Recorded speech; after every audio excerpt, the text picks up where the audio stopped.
Weeks upon weeks, the Midnight Rockers have been coming out here telling the people how great we are, being the two-time AWA World Tag Team Champions. But you know, after our very successful title defense against the Rock and Roll Express, there's no sense in saying that because now we speak for ourselves. You know, these belts speak for themselves. The Midnight Rockers are, without a doubt, the #1 team in the world of professional wrestling.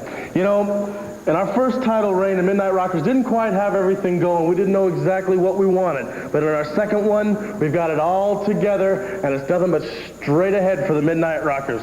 You know, Marty, when I was a real small kid, I can remember watching guys like Larry the Axe Hennig and Harley Race when they were the world champions. Guys like Ray Stevens and Nick Bockwinkel. And those guys used to do everything in the world to keep their belts. You know, I've been thinking what you and I have been through to get these belts. You know, these belts have become our lives. These things are the most important things.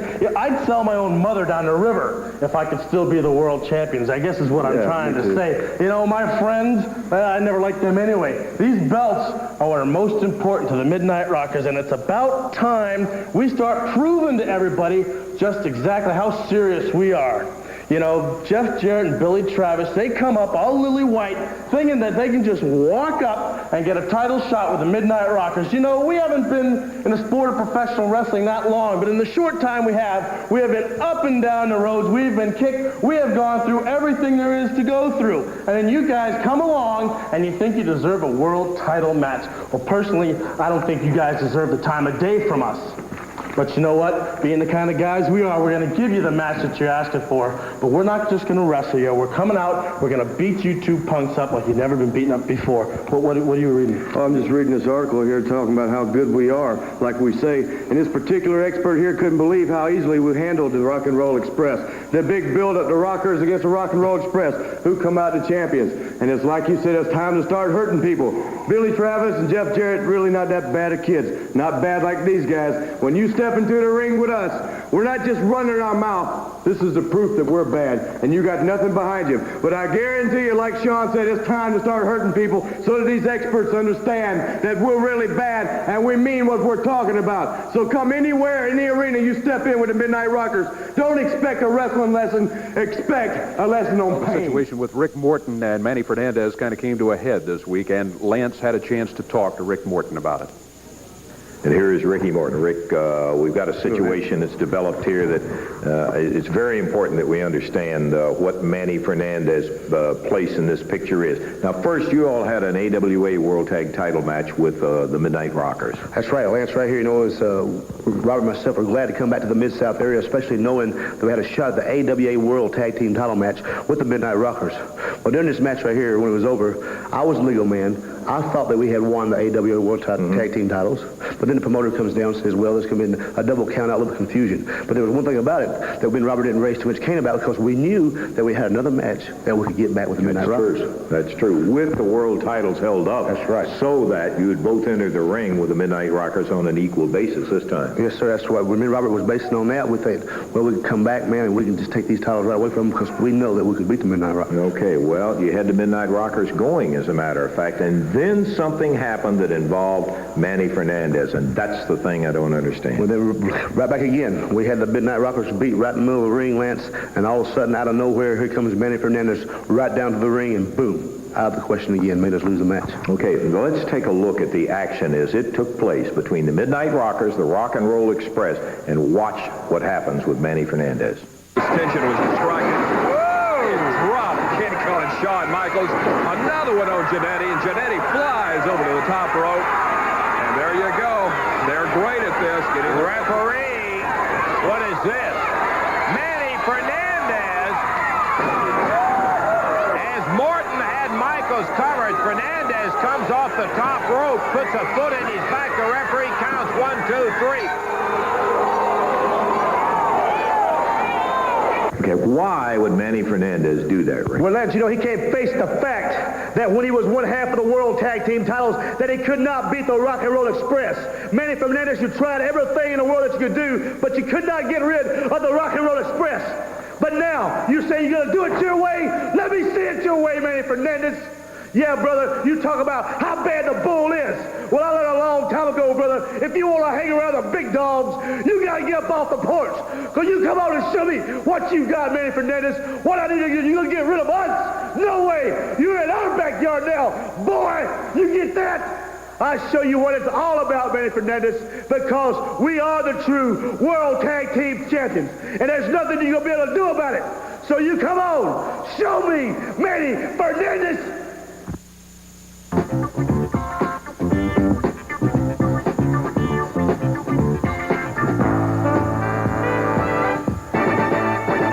Okay, we just will get them in here and get our next one going. By golly, I'll tell you, we've had 2 matches already, and they've both been pretty substantial matches. Been terrific action so far today, and looks like probably no let-up in sight with these 2 gentlemen. Uh-oh. I hear the music. Yeah. That indicates that Oil Trough, Texas, #1 citizen, along with 4-time co-holder of the World Tag titles, Ricky Morton and Dutch Mantel, make their appearance. There they are for a 1-fall, 10-minute time limit match. Across the way, Brian Lee out of Orlando, Florida, Scott Smith out of Nashville at a total weight of 251 pounds.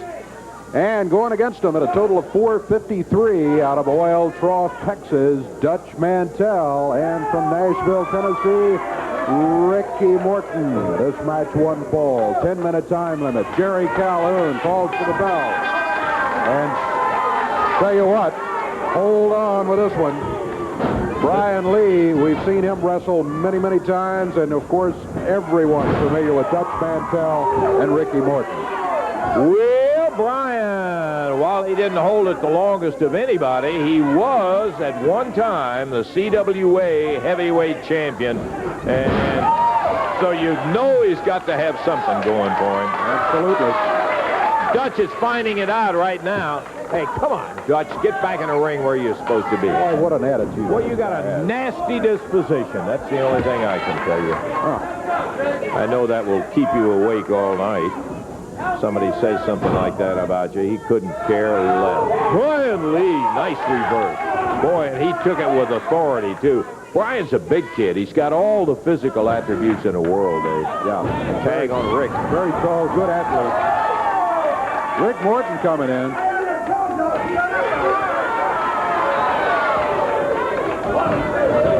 Oh, yeah.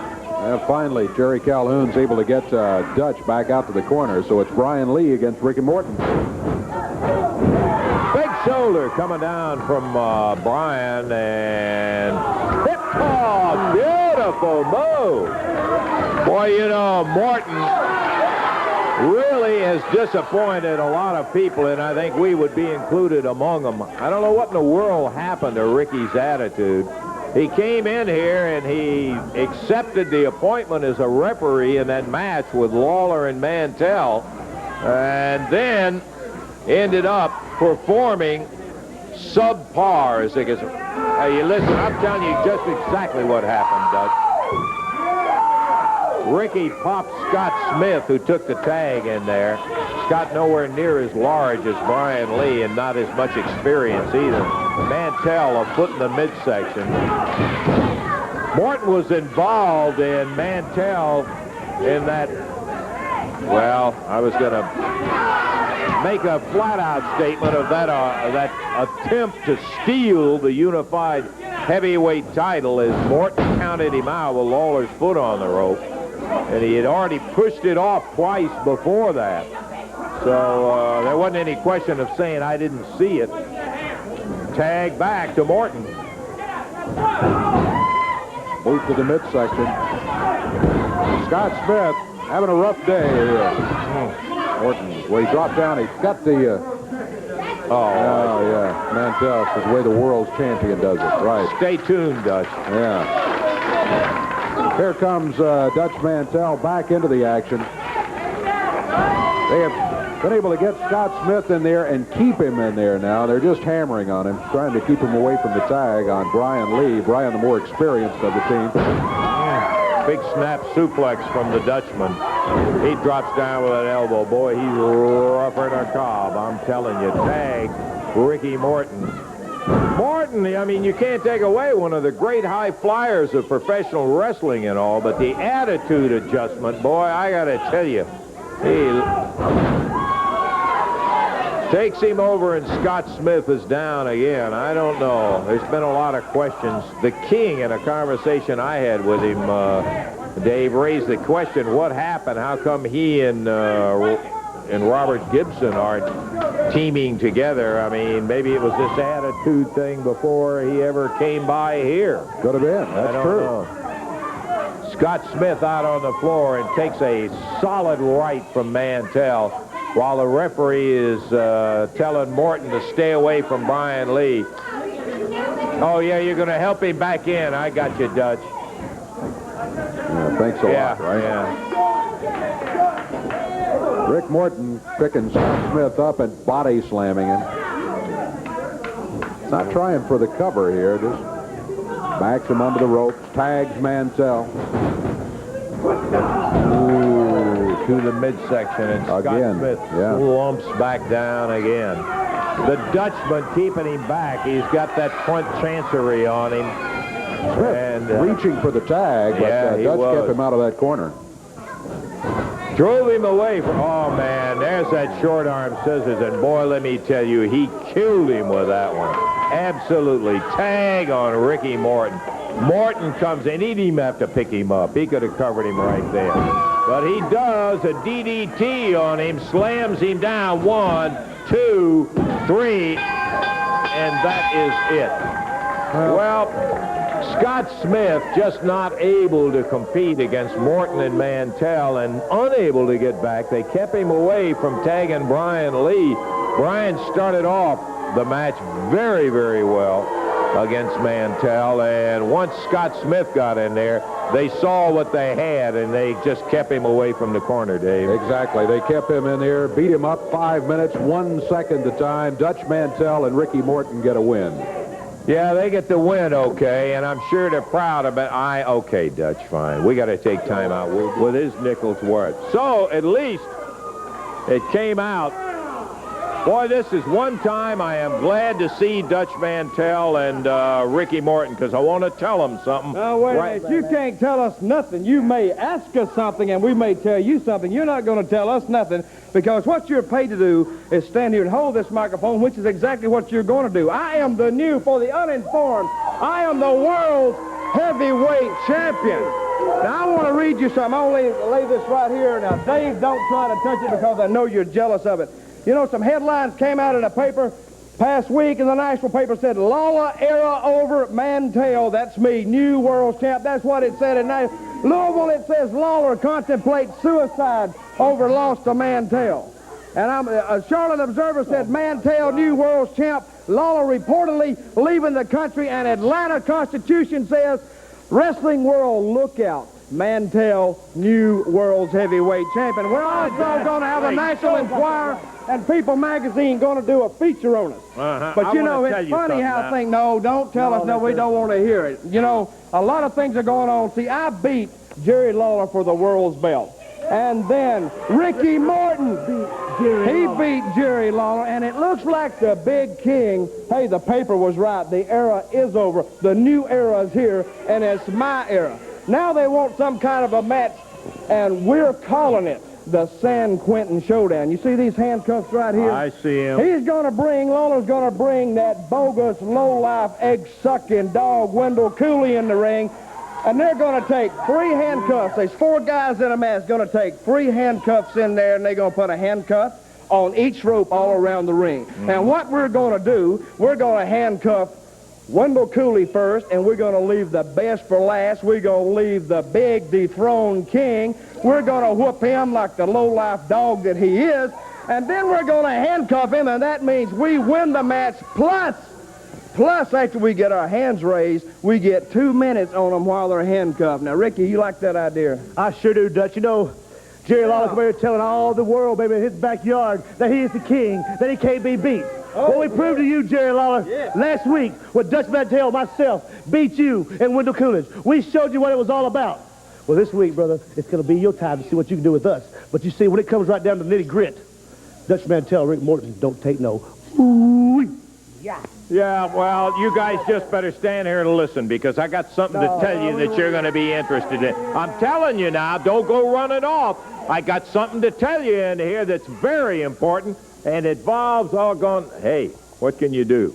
Did I try to tell them or didn't I? You tried to tell them. I tried to tell them it had to do with the championship belt, and they wouldn't listen. Let me get that out. We won't have any of that. There you go. I was going to tell them it had to do a lot with some big money involved in it, too, but they wouldn't listen, would they? No, they wouldn't do it. So I guess maybe that what we'll just have to do is share the big news. Yeah. I think they heard the word money. Yeah, they heard money. Not money. I know what it is. It's a personal appearance that you want us to make a symbol for Well, the big that's money. not Ricky, what do we charge? $5,000. Well, that's not exactly what I had in mind. What I wanted to do... You said something about money. Now, I ain't got all day. Yeah, I know. I said something about money, and I said something about that. I'm going to ask Mr. Coffey if he is out there. Please bring in the official communication. We have heard from the Championship Committee of the Unified Heavyweight title, and Mr. Guy Coffey. Thank you, Guy. Here, let me read this to him out here.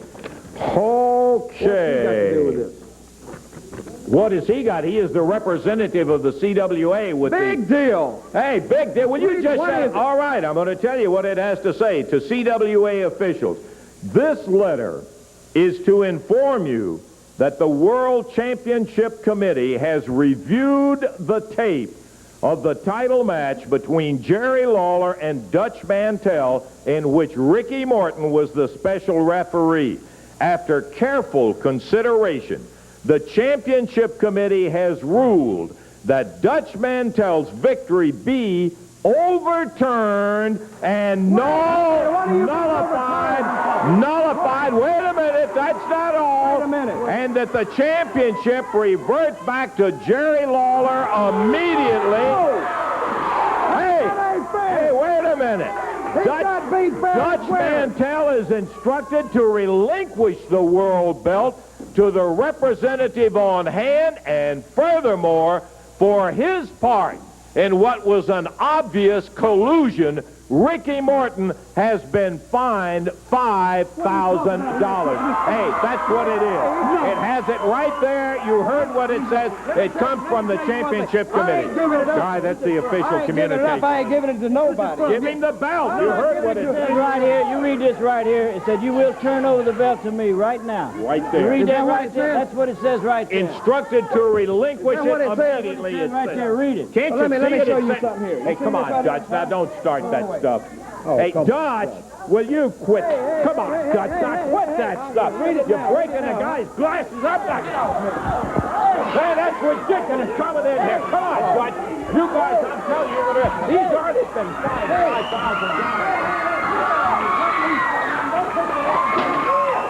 Comes out here and he broke his glasses right down here. Hey, Guy, I'm sorry about that. Well, I tell you what, we've got Rick Morton and Dutch Mantel both coming out here again. What a great sight that was to see Jerry Lawler handcuffed. He ought to be handcuffed every day, put in jail for impersonating a wrestler. But I'm upset right now.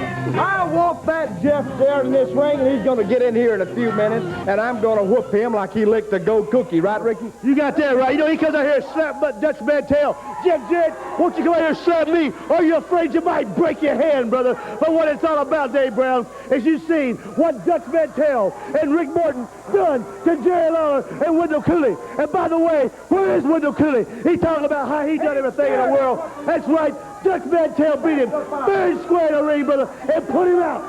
But what it boiled down to is, Jerry Lawler, it's me and you, brother, and I will prove to you that I am the best in the world today, along with Dutch Mantel. Yeah, and I'm going to prove to Jeff Jarrett not too long from now that, hey, he made a bad decision when he decided his old man talked him into getting into wrestling. Because I fought a lot of wars, but I'm going to win this, and I'm taking him out right here on TV. And I don't want you to ever say anything slanderous about Ricky Morton again. If you do, I'm going to knock you out, Dave Brown. We'll see you in the ring in just a minute. What's the matter, Jeff Jarrett? Can't you find a building to jump off of, boy?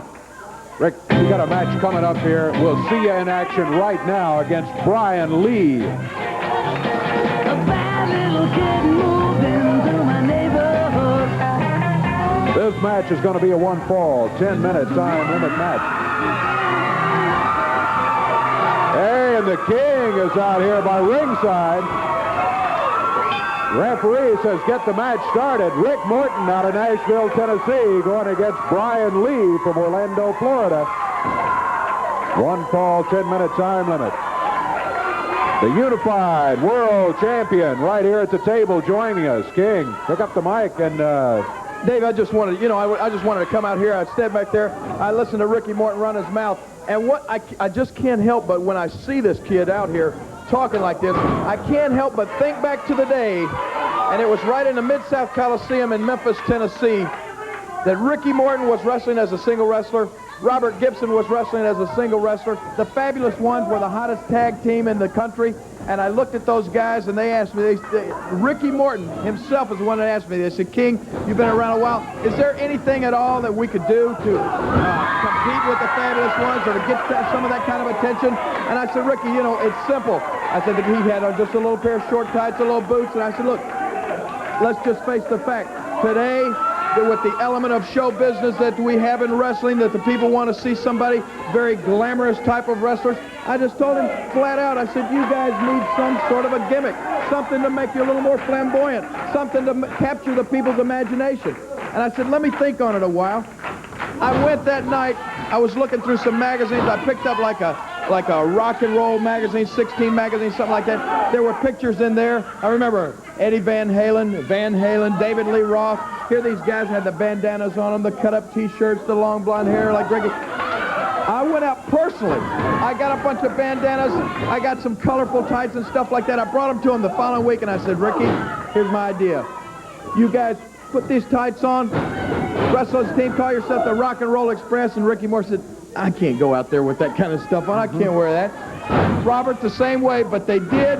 And from that day on, I'm telling you, it caught fire. I got to give the devil his due. They went on to become probably one of the most successful tag teams that has ever wrestled in the entire sport of professional wrestling. But now what has happened? When they went to the NWA, Ricky Morton somehow got a shot. He got a title shot at Ric Flair. And I'm, like I said, I'll give the devil his due. Ricky is a great wrestler. He's a fine wrestler. And he beat, in a non-title match, he beat Ric Flair. And I think that was the undoing of the Rock and Roll Express, because from that moment on, he was obsessed with winning a world championship. I talked to Robert Gibson day before yesterday on the phone. I said, Robert, he's over in North Carolina. I said, Robert, what is wrong with Ricky? He said, King, you got me. He said, all I know is that ever since he had those title matches with Ric Flair, that all he wants to do is wrestle single matches. He's obsessed with a championship. He said, I call him for dates that promoters want the Rock and Roll Express. He says, Robert, I don't have time. I got a title match. I got to try to get a title match. So Robert is as dismayed as I am. He don't know what's wrong with Ricky Morton. I'll tell you what's wrong with him. He is obsessed. He wants to win a World Heavyweight Championship. Well, that's fine. If he wants a championship, he better go back and try to get one from Ric Flair, because he's not ever going to get this unified world title from around my waist. I can assure him of that. You just saw a tape of what he and Dutch Mantel tried to do to me. He took a bottle opener out of his tights, tried to open my head up, did open my head up. And I'm not out here to win any beauty contest, but by the same token, I'm not out here to get my head sliced up with a bottle opener. He wants to play those games. He's going to find out that the King invented some of those games, brother. Morton's got the 3 count right there on Brian Lee. Good victory for Rick Morton. You got to give it to him. Brian Lee, some very tough competition for him.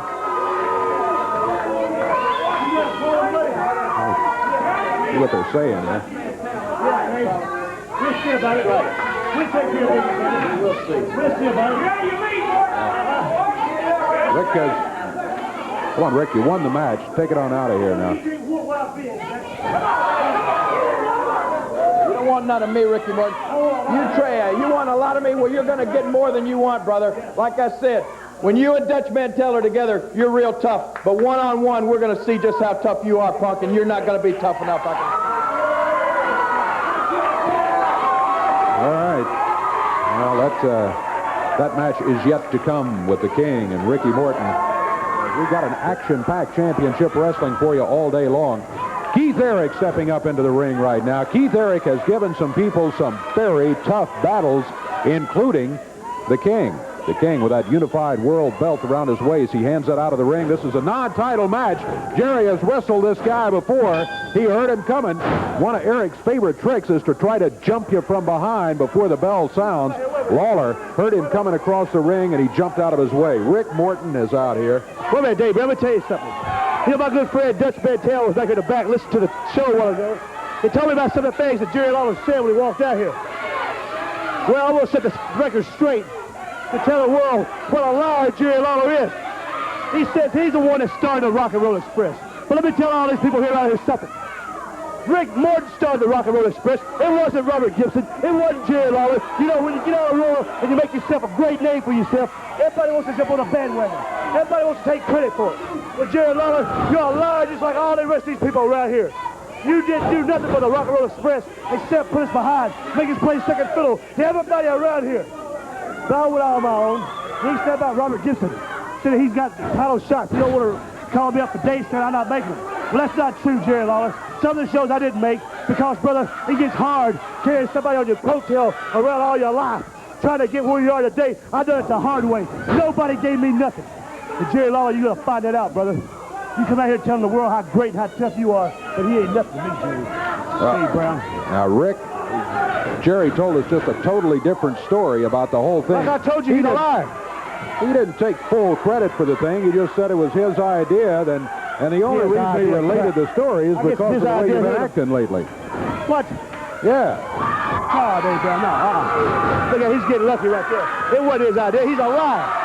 He's a bare-faced liar, and I'm sitting here calling that on national TV. Well, it was Rick Morton that did it. I'm the one that beat Ric Flair. Well, he's not over here. I'm the one that beat the Road Warriors. We won the titles for 4 times. It was Rick Morton that won every match. It wasn't nobody else. It was me. Everything I got, I done it the hard way. Didn't nobody give me nothing.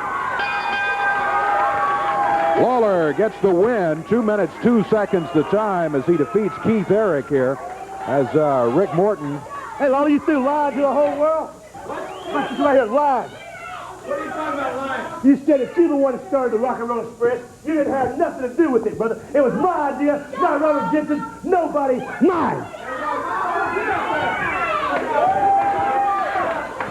Jerry, during your match, he's been saying that everything you said wasn't true. Well, I'll tell you what, let's do then. If you don't think it's true, where's Bob? Bob, we got a telephone over here. Can you get a telephone? Well, I'll tell you what we'll do. Let's call Robert Gibson and get him on the phone, and let's see who Robert says. Let's see who Robert Gibson says gave you the idea for the Rock and Roll Express. You want to do that? Yeah, I like that idea. There's the phone. There we go. Come on. Come on, Rick. That's real good. Yeah. Take the receiver so we can't make the telephone call. Well, that pretty obviously says who's telling the truth right there if he doesn't want you to make the phone call. Let me just say this to Ricky Morton. I give the devil his due. He's a good wrestler, but he's become obsessed with trying to get a hold of that World Heavyweight Championship. Well, son, you want a world title, you better go to one of these other associations or one of these other federations and try to get one of those chump belts, because you're not going to get the unified world championship from the King. I can assure you that. All right. CWA title match.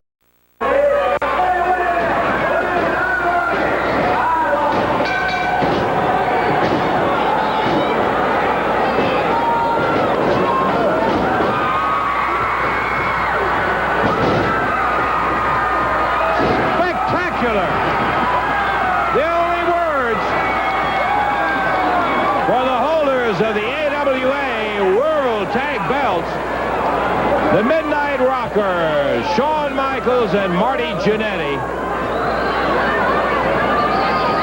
And a couple of pretty fair to middling young athletes in their own right, badly in need of a disassociation with Bruno and an attitude adjustment.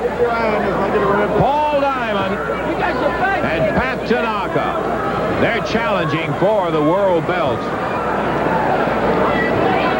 Starting out, Shawn Michaels, officially, when I say starting, I mean following that little lesson of execution given by the World Tag Champions.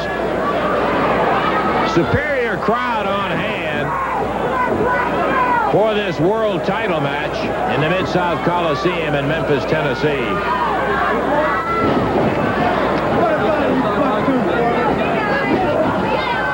Pat Tanaka drilling in on Michael. Oh, boy.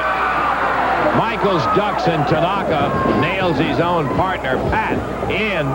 Tag goes to Marty Jannetty. Hip toss from Michaels. Look at a drop kick on the challengers as the Midnight Rockers indeed show their stuff. What a super looking team.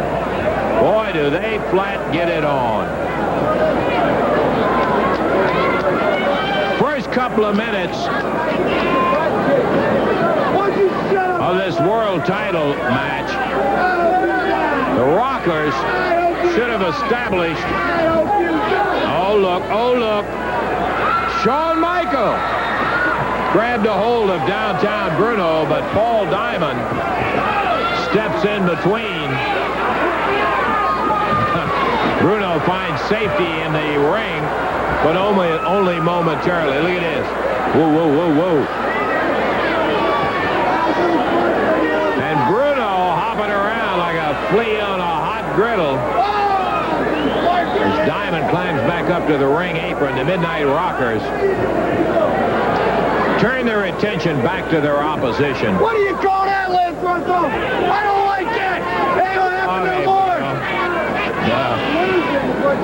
Ain't gonna happen no more. That's downtown Bruno. Michaels, Pat Tanaka. Pat twists the arm, tags Paul Diamond, foot to the midsection. And look at that very short but powerful shot from Paul Diamond. Reversal. Michaels on a hip toss takes him over.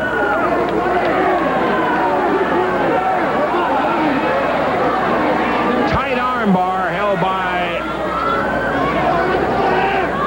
one of the Midnight Rockers, Shawn Michaels. Wrestling out of Minneapolis. As Paul Diamond works his way back to his feet. Diamond, a big, powerful Canadian kid, shoots a right forearm to the midsection, and again follows it with a right to the head, whips Michaels across. But Michaels, anticipation, tags Jannetty.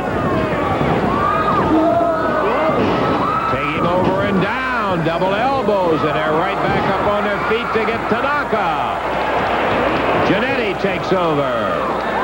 Ooh, do they work well together. Must be very good communication. They've been together for a while, but boy, I'll tell you, to be able to have the beautiful timing that they do, good communication is necessary. Look at that move. Jannetty spun over the back, hooked the arm, and hip tossed him.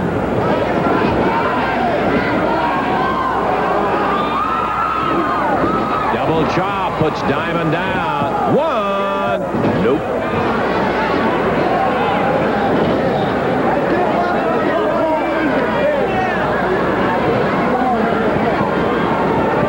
Downtown Bruno at ringside. Tapping away on the ring apron, telling Diamond, get up, get up, get up. And Diamond does. Ooh, did he sting him. Rang his bell with that forearm, picks Michaels up, slams him down. There's a tag on Pat Tanaka. Pat didn't fare as well as Paul Diamond. Michaels was ready for him. Armbar on Tanaka. Tanaka is yet to cut loose with any of his martial art work. He is quick. Can wrestle, knows the martial arts well. Oh, and Tanaka got his toes stepped upon, and here is Jannetty coming in. The referee intercepts him, and while the referee is running Jannetty out of the ring, Paul Diamond drops down and clubs Michael. Boy, did he straighten him out. Woo! Paul beating the world champ shabbily.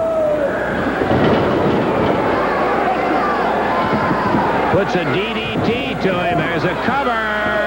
Jannetty was ready to help his partner, but he's out of it. That's the cord buster, man. Oh, is that what you like? Anderson ain't got nothing on us, baby. Nice information, Dorino.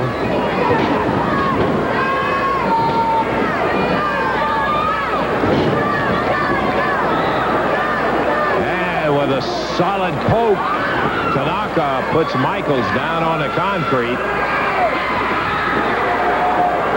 Diamond goes after him out on the car. I was watching Jannetty and Tanaka as the referee was. And Shawn Michaels in serious trouble around on this side.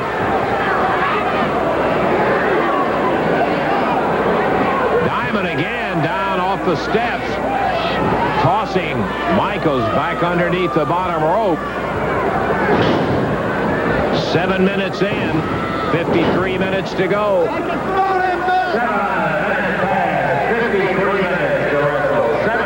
I can smell them bells, people. I can smell them bells. We got it.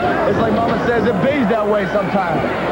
And Tanaka gives way to Paul Diamond. Jannetty comes in to help his partner out. They've got Michaels stereo-eyed, no question about that. And from behind, reverse face lock as Paul Diamond chin locks him and holding tight. Big, powerful arms. Cutting off some circulation on Shawn Michaels.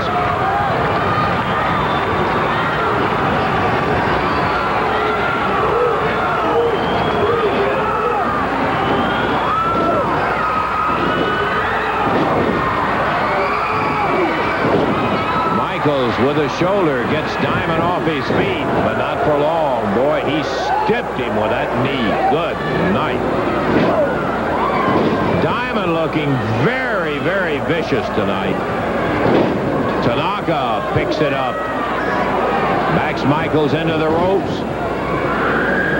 Whips him across, but it's a reverse. And he got him with that side saddle DDT of his own.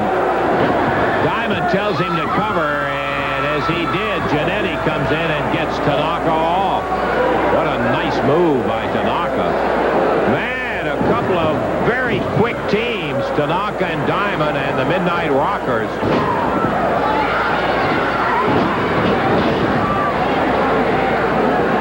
And Rocker Shawn Michaels running into much, much more. Of course, you never know when you're the champs defending all around the country.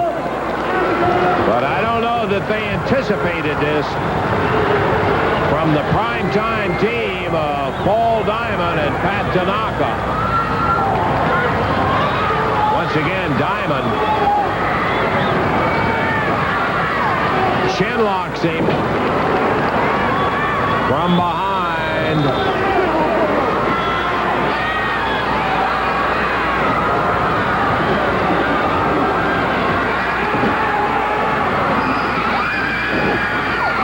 Goes to the hair to pull Michaels down, and one more time Jannetty comes through the ropes. And the referee intercepts him. Tanaka takes over.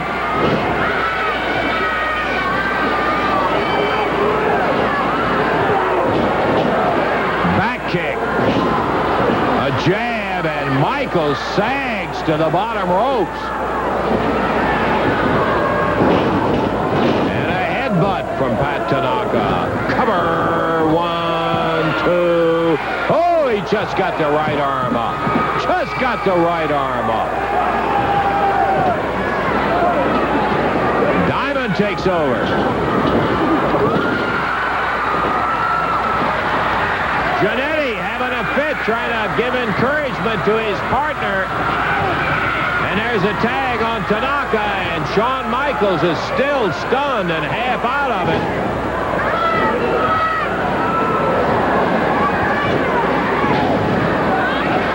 Michaels kicked off his feet by that back kick.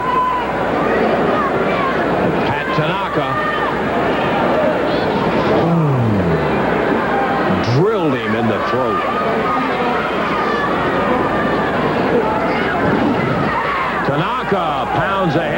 top turnbuckle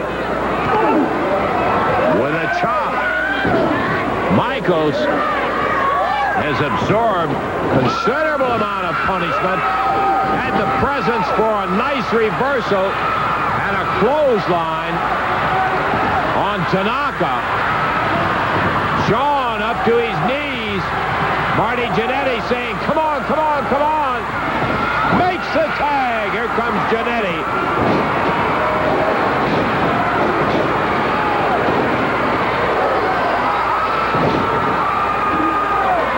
Jannetty ducking under the flailing arms of the challengers. Delivers 2 slams. Picks them up. Slams the heads together. We've got all 4 in there. The Rockers send them down the tracks to a head-on collision.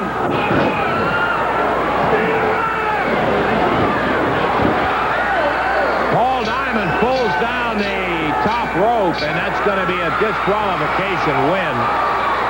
The winners and still the World Tag Champs on a disqualification. The Midnight Rock. Okay, you just saw him in that great video in there. I'm talking about some guys that always excite people. Bring that old blood pressure up because you love to see him in action. We're talking about the Midnight Rockers, Shawn Michaels, Marty Jannetty. I'll tell you what, Lance, brother, the Midnight Rockers have been all around the world. They've been to the AWA, the WWF, the NWA, and everywhere in between. And I'll tell you what, the CWA in the South is where it's happening, and that's why the Rockers are here, Lance. You know, throughout the Rockers' travels, they've created a chain of believers across the world that the Midnight Rockers are the most exciting tag team in professional wrestling. But we figured somewhere in that chain there had to be a weak link. And we're sorry to admit it, but we think it's right here in the CWA. Well, the Rockers are here right now, Lance, to prove to everybody that when you see the Midnight Rockers name up on those boards, when the Rockers are in your town, you can bet that there's no doubt in anybody's mind that you're going to see the best that professional wrestling has to offer. The Midnight Rockers are the most exciting tag team in professional wrestling, brother. We're going to prove it to everybody, baby. You bet. Okay, they're going to the ring right now. Shawn Michaels, Marty Jannetty, and let me tell you, they can turn it on, and they will right now.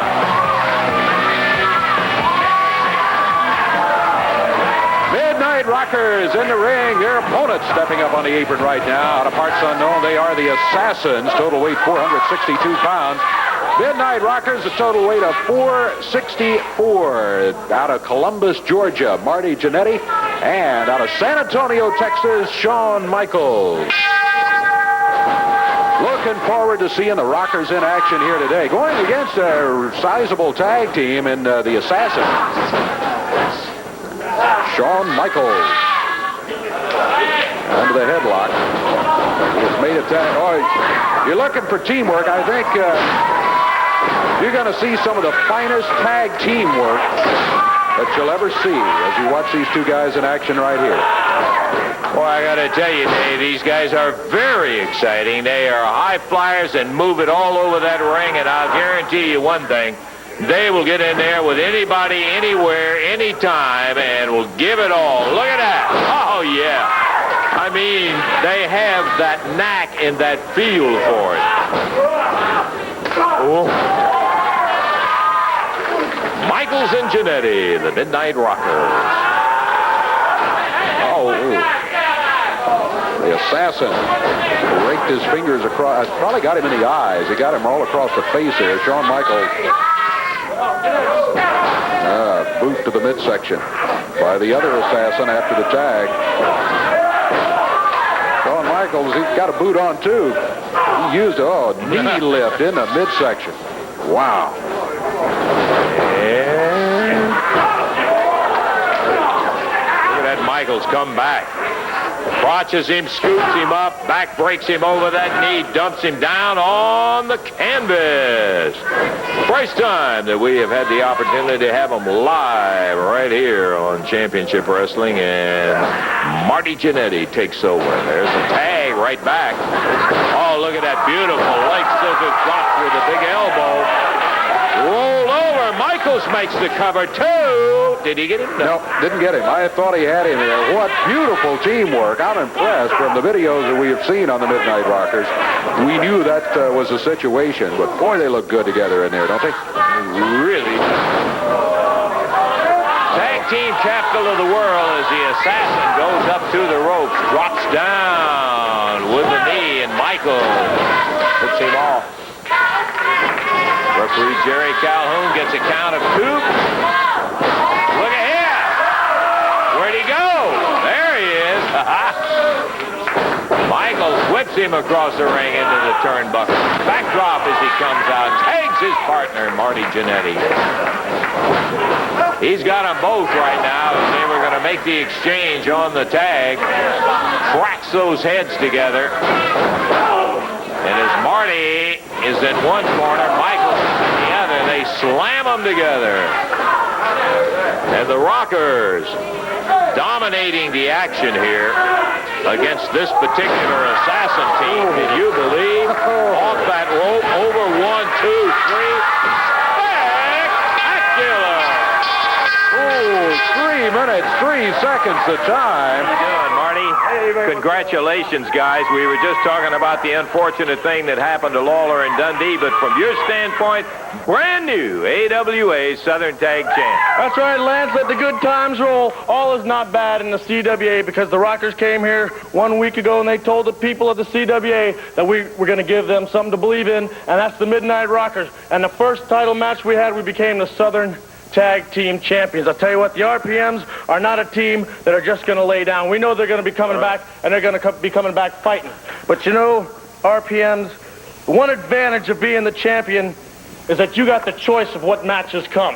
And we're going to be more than happy to give these guys a title match. A rematch, they But I'll tell you what, we need to pay back the people of the Mid-South. And the way we're going to do that, RPMs, is if you can beat the Midnight Rockers, you can have the Southern Tag Team titles. But if we beat you, you have to give up $1,000, and not to the Midnight Rockers, but to all the people at ringside. Because I tell you what, once we beat you, you're going to have to throw out $1,000 cash to the people at ringside. That's right, baby. So when they end up losing, they got to pitch out $1,000 to the ringside. That's right. It's the Rockers' way of saying to people of the Mid-South, thanks for supporting us. And another thing I want to add, you know, there's this big thing going on, the War of the Worlds, and everybody knows. Just telling us that's right. Everybody knows that the Midnight Rockers were the AWA World Tag Team Champions, and this thing is done in conjunction with the AWA. You know, there are a lot of tough teams up there. A lot of them are good friends of the Midnight Rockers, but there are a lot more that are enemies. And I'll tell you what, the Rockers are going to be in these War of the Worlds. So all you big daddies from the AWA, don't you forget about your former world champions, because they're going to be throwing you out one by one and collecting $5,000 in cash, brother. Okay, good luck to you guys in there. We're tickled to death about the win of the RPMs for the Southern Tag titles.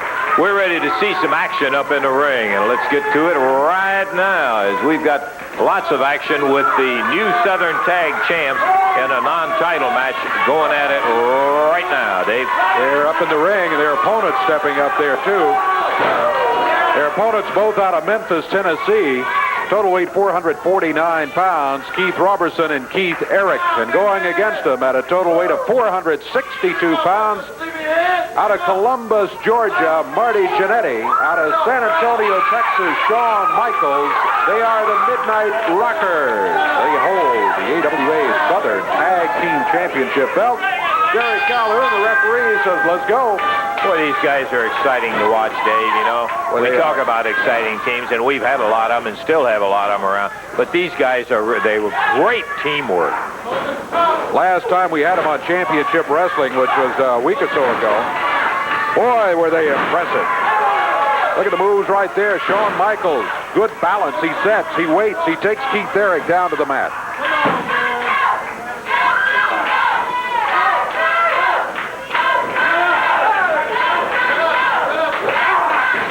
Little hair pulling by Keith Eric. Tag made and Keith Robertson coming in. Robertson making liberal use of a right fist. Now Shawn Michaels down to the mat.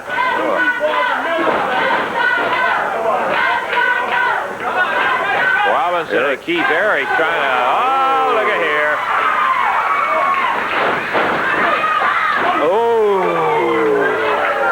Help from the corner there from Marty Jannetty. Down to the mat goes Keith Robertson. Look at this. Michaels standing on the shoulders of Marty Jannetty, drops down. I think this one's over. Count at 3. Oh, minute 17 seconds. That was something else to see Michaels up on Giannetti's shoulders. I thought he was going to go right into the lights up above. Their total weight, that can't be right. 972 pounds. That's 672. They don't weigh about 112 pounds. That wouldn't work out. 972, their total weight. This will be a match to the expiration of time. Jerry Calhoun, the referee. And we always wish him good luck in an 8-man match because he needs it, having to watch, in this case, not 8 but 9, with Nathaniel Whitlock down here at ringside. Okay, we're off and running with Tanaka and one of the executioners going at it, Randy. Lance, I thought I should come out. You know, long before I was involved in the promotion, I watched this TV show every week, Faithful Viewer. I've seen a lot of things happen on championship wrestling, as you have over the years. Today, I feel I have to comment on some of the things that happened. First of all, Bill Dundee, we got him out of here. He went to wash his eyes out. He called back, and one of his eyes is, he can't see out of it, Lance. And he has sight in the other one, but he said to assure everybody, one eye, it didn't matter. He would make all of his booking sober. Well, I believe that. I'll tell you, he's tough enough. He'll be there. And Bill has as much desire as anybody, and he'll be there for the matches. How about Jeff? Jeff, we got him out of here almost immediately. As a matter of fact, they got him out of here when as soon as they could, because that was a situation that was as risky as any I've ever seen, Lance. I was scared to death. It was a desperation thing, that crazy funk, and as I told you, the thing to have done would be suspend the guy. But Jeff has more desire and more heart, and he said, hey, that was just like, run along, Jimmy Jackson Funk, you've done your damage. Jeff wants a chance at him. He will get his chance. He'll have a match with him, but Jeff Jarrett is going to go right ahead after him. He's always going after win, Lance. I don't think winning is in the back of his mind now, because that is the most serious thing that's ever happened to him, and a terrible thing to happen to anybody. Stupid. He comes out here, he's got that rope with a noose in it and a bell on the other end of the thing, and he hadn't got it just for decoration, brother. He uses it, and he certainly put it up there. And it also makes me hot. He slams Eddie in the head with the belt, busts his head open. In addition to that, he hits him in the head with that cowbell and split his head open again. Awful, Lance. I just wanted to come out and express my opinion. Thank you, Randy. Appreciate it very much. Randy Hale's giving us a little update on both Billy. Good move by Giannetti, and look at that teaming. Do they not work well together? Boy, these guys are dynamite. The Midnight Rockers, Shawn Michaels, Marty Jannetty. One sets him up, and the other one goes to work on him. That's the Blue Knight in there, the victim of this. Keith Robertson's unhappy. He said they were double teamed. They were. Paul Diamond in after a tag. Diamond. Snap suplex. Let me tell you, that takes some upper body strength to do that. He got him down for a count of 2. Paul picked him up, I think. I don't think the Knight broke that. That's not really a wise move, Paul, but we'll see how it works out. Oh, Pat Tanaka, the other half of that. He wanted to give Tanaka a shot at him, too. Well, he took it. Let me tell you, there's another one. Big chop over to the corner. Shawn Michaels of the Midnight Rockers back in now. The Blue Knight reaching for a tag. He's looking for help wherever he can find it, and he does not find it. I can't say that I blame him, because I'll tell you, those are 4 very, very capable guys on the far side of the ring from the Executioners, Robertson, and the Blue Knight. Really, when you've got the Midnight Rockers and bad company together, you've got 4 guys that can go. Whoa, look at this. Marty Jannetty does a little revolving door. It took them all out of there. Neil Robinson, the 2 Executioners, and then pulls the Blue Knight back out across the ring, makes a tag back on his partner.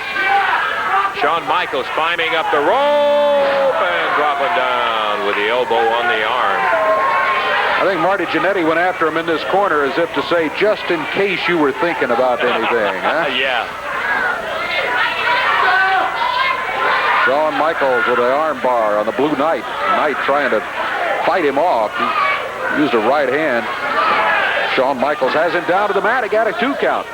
Couldn't make it stick for 3. Count of 2 again. He just doesn't have enough of his own weight over the Blue Knight to be able to hold him down. You got the slight advantage in that case, and it was just too slight for Shawn Michaels to hold him down.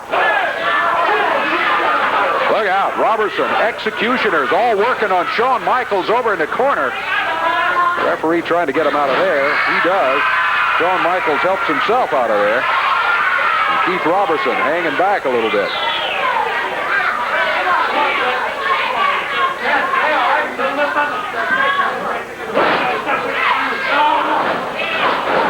Little jawing back and forth. Yeah. Going on between Michaels and Robertson. Tag on the executioner. Yeah, I think Michael said something like, come on, Tex, and Robertson said, I've never even been to Texas. Robertson wrestles out of Memphis. Tell you who is out of Texas, though? Shawn Michaels. Yeah. San Antonio. San Antonio. Marty Jannetty's from Columbus, Georgia. He waits. The executioner finds himself up in the air and body slammed by Shawn Michaels. Shawn over close to the corner. See if he goes for a tag. He does. Pat Tanaka will be coming in. Tanaka said, oh, boy, let me at him. And he went after him right away. Bing, bing, into the corner.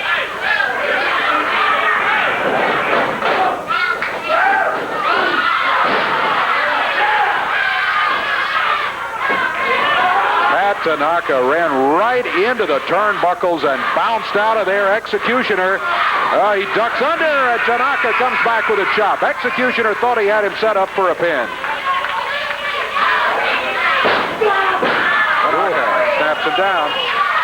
Boy, he manages his weight so well. Gets position, Dave. You see how he got under and kept his weight low and just snap rolled him over there. Beautiful move on that suplex. Keith Robertson is complaining that everything that's going on in there is illegal. Nate the Rat says disqualify him. I don't know what they're all so upset about. They're making the change over in the corner after the tag. I haven't noticed an unusual amount of double teaming or anything. They're getting beat. That's what they're upset about. I think you got it. I think you got it. Shawn Michaels in here right now. There's a tag made. The other executioner will be coming in. A boot to the midsection. He jabbed him in the throat with a fist. Keith Robertson takes a shot at him, as does the Blue Knight while he's over in the corner.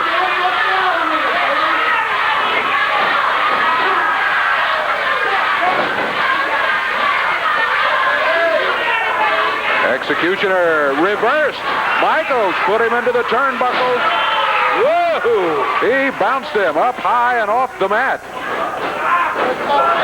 Great drop kick by Shawn Michaels. You watch fundamental moves like that, and when you see a guy go through the absolute fundamentals of it, he went up in the air, kind of suspended himself, bam, fired that kick. Oh, boy, you can bet. This is a guy that did his homework and learned his trade. Executioner reaching for the tag, both of them. You see them, they were about a foot and a half apart. Marty Jannetty, I think, wants to keep it that way. Exactly.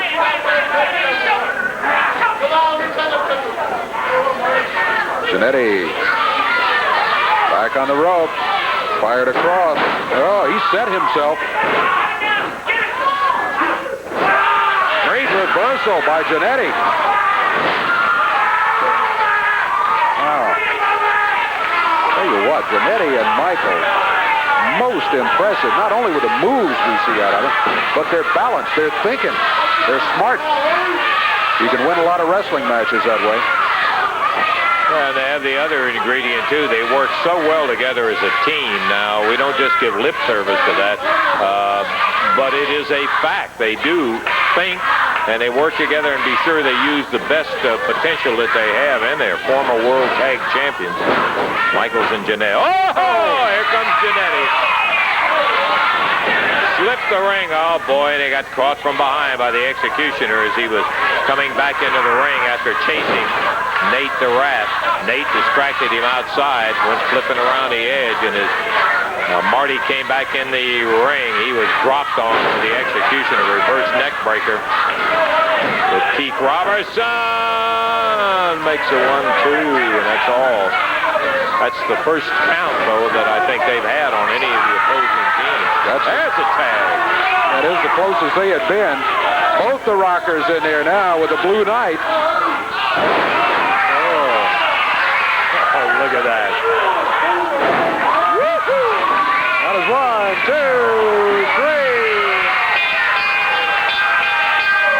3. Teamwork is what did it. Man, was that some teamwork and a half. Incredible.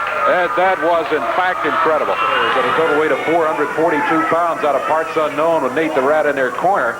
And going against him at a total of 462 pounds out of San Antonio, Texas and Columbus, Georgia, Shawn Michaels and Marty Jannetty, the Midnight Rockers. This match will be 1 fall, 10-minute time limit. Referee is Jerry Calhoun. Okay. Now we got it ready to go. The smaller of the two Executioners starting off. And Marty Jannetty from the other side of the ring. Mr. Whitlock, the manager of the Executioners, says the Executioners are so good looking, they are required to wear a mask. Oh, I see. Probably devastate the world if they could see those handsome features. That's what Nate the Rat says, anyway. That's what Nate the Rat says. Marty Jannetty in there against one of them. Had that arm hook. Look at Jannetty. Oh, yeah. Boy, I tell you, these guys not only are acrobatic, they are super wrestlers. They know how to turn all of that ability into an effective, devastating wrestling hold. They're very, very good. They blend it very well, though. They are certainly entertaining to watch. It's kind of like a great slam dunk in a basketball game. Yeah, exactly. Good. Fly through the air. That's Jannetty in there. Shawn Michaels takes the tag, and he will take over on Executioner number 1. Dropping down off that second rope, banging away on that arm. You know, it's just, these guys aren't that old. They haven't been together literally is that long, and they work so well together. It just is one of those natural flows that seems to really put it together every time they're in there. Whoop, little hair. Executioner bites the dust over the top. Reversal. Hip toss. Shawn Michaels hooks that arm and takes him down. That brought Nate the Rat out of his cage.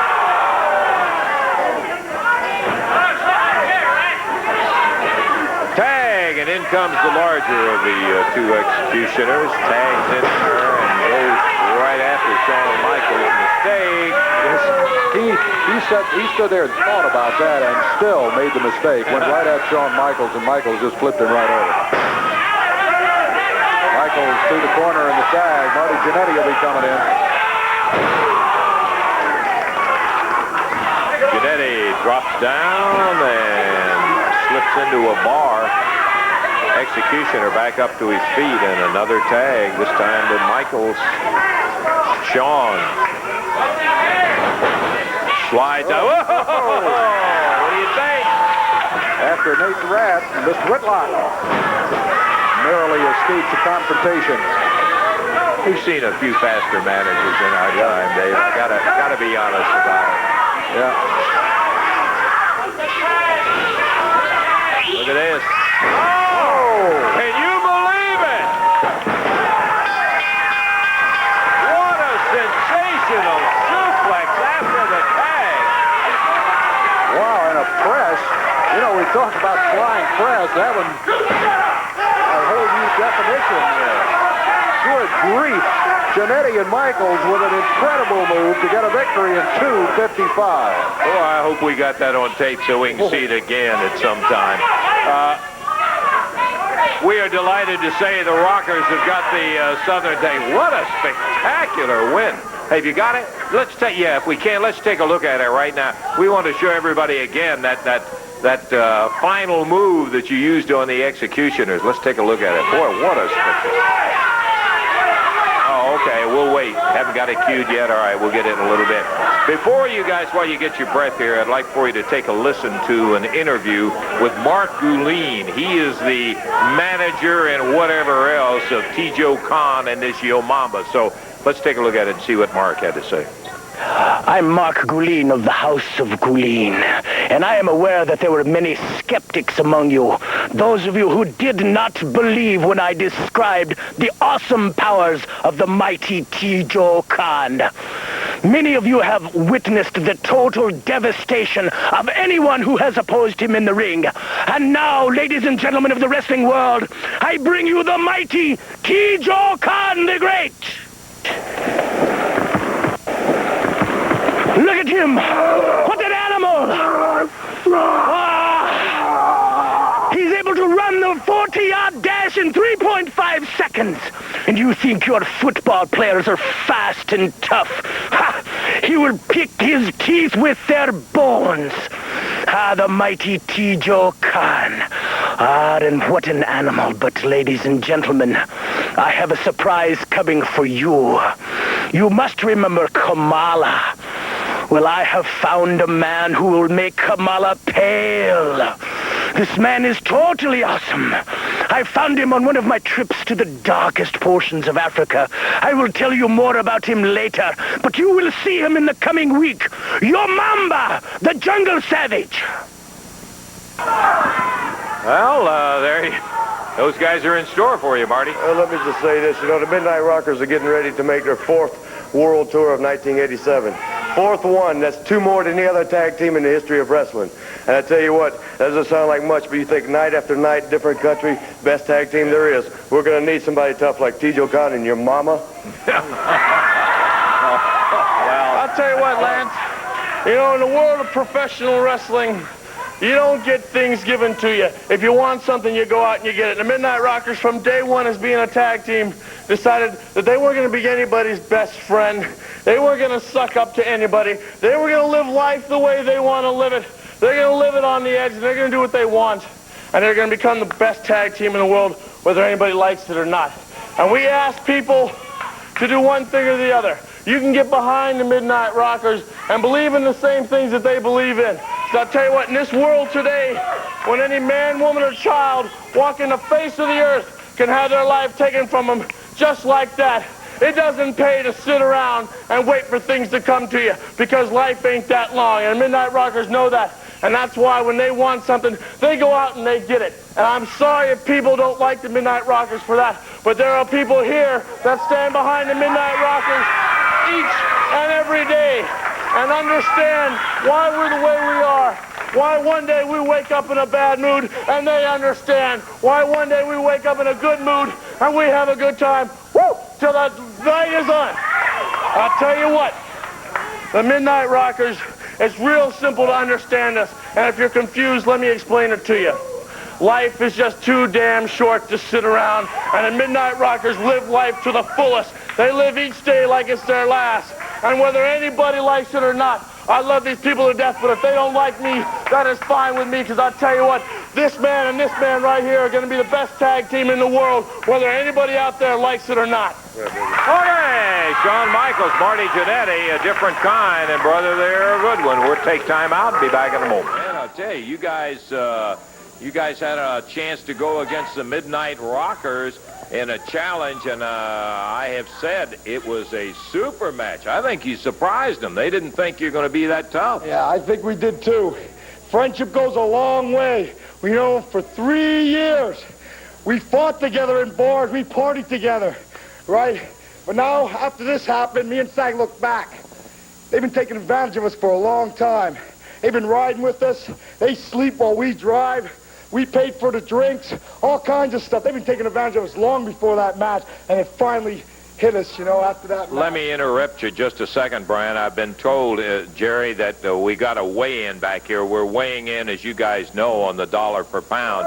And speaking of the Rockers, there's Shawn Michaels weighing in right now as they're checking the scale. Everybody's seen that match. You can see them weighing in back there. They're not going to look that happy when they get in that battle royal they're putting the money up for.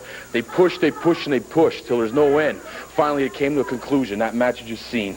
Well, One good thing, Lance, we get them twice.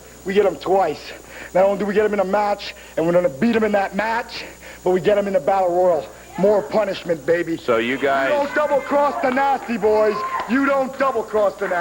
I hadn't planned to. With 3 years of friendship, some goof comes up with money all down the tubes. What do you think of that, Lance? Well, I will reserve my comment. I think you pretty well know that I'm not happy about it coming out here right now. You're a little premature. You're not supposed to be out here again. Mark Goulene. I couldn't stand it any longer. I cannot stand to hear these men even speak of the world champion tag team. Don't you men even talk about them. Hey, well, you shut up, you wimp. Huh? A lot of friendship just because you're money. Manager, you go through us now, okay? We come to you. That money. 3 years of friendship down the tubes for that. What's this money going to do for you 2 years from now when you got no friends, huh? What is friendship going to do? Is that going to pay the bills? Friendship is really nice, but there's a time it's got to step aside. And I tell you what, Woody, have you done the same thing for you in our place? No, I don't think we would have there, Janetti. I saw you some big fat lies. You were down. You were down. Hey, come on, guys. We don't need a fight out here. It's so funny. We taught these two punks everything they do. They came off a football field not knowing the first thing about professional wrestling. The Midnight Rockers took them in, and now look at them. They're all painted up and big, mean, and nasty. You guys are the biggest joke in professional wrestling. You are the John. Hey, come on, Jerry. Let me tell you something. Come on, guys. Hey. Come on, Marty. Hey. You guys save it for the ring, for crying out loud. Come on, Brian. Yeah, we'll see you in the ring, huh? Okay. He'll be in the ring. Yeah, you will in the ring. We'll see you in the ring. Oh, my. Yeah, they'll see us in the ring. With that respect, you take somebody and you teach them the way of wrestling. You teach them how to learn, and you do everything for them, and that's the respect they show. I gather from the closeness here that the deal has been completed with Mark Goulene. Huh? Lance, the money was supposed to come up. Did they come up with the money? The money has exchanged hands. The contracts are signed. I now officially represent the finest tag team in professional wrestling today. I want to hear it from you guys. That's right, Lance. Don't you worry. It is all Lance. I'll tell you what, just to show that the Midnight Rockers are top-notch kind of guys, we're going to share the wealth with you, pal, because I tell you what, Lance, I like you a whole lot. I don't like you that much, pal. Give me that back. I'll tell you what, Lance, here's a $10 bill for you, and you buy another one of them snappy suits of yours. I'll tell you that much right now. You know something, Lance? Now stop talking. I know you're always trying to jump in here. It's so funny to me. The Nasty Boys, they come out here all big and mean. We'll see you in the ring. I'll tell you what, the Midnight Rockers, the former world champions, the Southern Tag Team champions, let me tell you what, we're just shivering in our boots about you two big pukes wanting to beat us up. I'll tell you what, we've gone through every tag team in the world today, and we come out smelling like a rose. And you want to know why? It's because we're number one. You ain't got to like us, but there isn't a tag team in the world that can touch the Midnight Rockers as far as professional wrestling is concerned. Well, we heard the story. We've seen the fact that you actually sold out to this guy. You took the money and went with him. You made the bed. Now you're going to have to lay Why don't you paint your face like them painted pansies? Hey, come on out there and see if you get a sideshow in the circus, huh? You know, talking about laying in beds, that's another thing. The Nasty Boys, I think they're all upset. You know what? The question that keeps coming to Marty and I's mind is, how in the world do the Nasty Boys get any chicks? Well, you want to know how? It was from hanging around these two studs right here. Well, them days are over, boys. You're going to have to pick them up on your own now, and that's a lot of lonely nights. Okay, you see it. The Midnight Rockers, Mark Goulene, it is official, David. They have signed with him, and they are now represented by Mark Goulene and the officials. All right, it's going to be the Midnight Rockers, Shawn Michaels and Marty Jannetty going against the team of Billy Travis and John Paul. This was going to be an expiration of time match, and unfortunately there's not a whole lot of time left. But we'll get it going and see if we can get one, maybe two falls, certainly one fall in as we get this one underway. Referee Jerry Calhoun, we await the signal. Billy Travis over to try to shake hands with Marty Jannetty. Jannetty just turned and walked away from him. Jannetty and Michaels have had certainly a change of attitude in the last 6-7 days as they have signed on with Mark Goulene, who is in their corner. Well, I go back, Dave, and we look at the situation. You remember both Pat Tanaka and Paul Diamond, when they associated with downtown Bruno, what happened to him. John Paul, Marty Jannetty starting out in there, I would simply say the fact that they have a new association doesn't diminish the ability of these guys. We have said in every way we can, they're as good as anybody that we've ever seen step in the ring, the Midnight Rockers. But there's a lot that can happen when you start looking only at the dollar and you don't see what's behind. I don't know how else to say it. I'm sure there's a better way than that. Jannetty with John Paul with a front face lock in there. Travis and Paul, while nowhere near the reputation that the Midnight Rockers have, they're a couple of very capable young guys themselves, Davey. Oh, you're right, John Paul. Took a shot right there from Marty Jannetty, though. And he pops him again. John Paul out of Minneapolis. Oh, he's having his hair pulled. And look at Goulene from outside. Mark Goulene slapped him. Yeah, he's got no business doing that, Jerry. No. The referee knows something happened, but he didn't see exactly what. So there's a tag made by John Paul. Billy Travis comes in to do battle with Shawn Michaels. Billy reverses him into the ropes, leaps over. Oh, Michaels blocked him. Yeah. Shows some strength there. Ooh. Hey, Billy Travis stayed with him. Look at that. There goes Jannetty. There goes Michaels. Two guys who are known for their air acrobatics find themselves flying through the air, put there by Billy Travis. So they were being controlled rather than controlling. Michael's not happy about it. No, I think what they think is that they got a patent and a copyright on all those kind of moves. Let me tell you, they're wrong. There are a lot of guys in there that got good moves.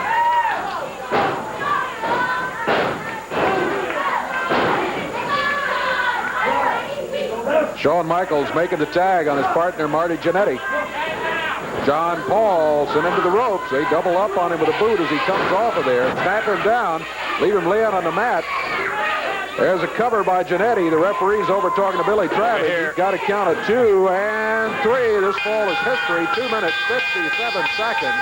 And the win goes to Shawn Michaels and Marty Jannetty. Okay, Michaels and Jannetty come through in this fall. We're going to have to check our time and see how much time we left for any further action in this expiration of time match. But no question about it, Jannetty and Michaels come up with that one. They didn't do it easy, and we haven't seen the last of that action in a moment. We're going to take time out. We'll be back in just one moment. First of all, I want to say my partner and I over the holidays made a little bit of agreement, and we don't feel like most of the places we go here with the CWA deserve to see both of the Midnight Rockers, especially at the prices these people are playing. This is outrageous. So let's jack them prices up a little. Then you might be able to get both Midnight Rockers out here. And second of all, who is this pipsqueak in the ring thinking that he's a would-be Midnight Rocker fan out there? Looked pretty good, didn't he? No, he didn't look good at all. He looked like... You like cheap imitations? He's wonderful. I know, he looked like a geek, for God's sake. I mean, he comes out here, he's jumping around the ring, and it looks like, wait, I guess you're going to want an autograph or something, because you look like you're trying to be Shawn Michaels out there. And I want you to, first of all, I want to tell you, thanks for the compliment, because you're obviously a big fan of mine and my style, but I don't want you coming out here and, because it takes a lot of time. No, I understand. It takes a lot of time, though, to get the skills that my partner and myself have accomplished for ourselves. Yeah, and I say you're still looking for time, pal. Let me tell you something. I haven't copied you. In fact, When Ken Wayne and Danny Davis got together as the Nightmares, the Midnight Rockers didn't even own a pair of boots, brother. So if anybody's trying to copy anybody, it's the Midnight Rockers trying to copy Ken Wayne and what Danny Davis did for 8 years, brother. Well, let me tell you something. I've never... You little runt, first of all, you don't come out here and start talking to me like that. I have been one half of the world tag team champions, something which the Nightmares would know nothing about. That's right. And you know why? Because we went all over the country looking for you and your partner, and you cheap jerks wouldn't sign a contract because you were running from us. Oh, wait. All over the country, baby. Don't tell me. You know what? Anything I would have known about. Hey, that's not what it was. That's not what it was. Our bookings were full throughout the whole year. We had obligations. That's why we couldn't wrestle you guys. You think that my partner and I are afraid of you? We're the hottest tag team of professional wrestling, pal. You stood out here and said that we tried to copy you. Well, let me ask you a question, Shawn Michaels. How many videotapes did you watch of me and Danny Davis to learn what you know? Well, let's... No, wait a minute.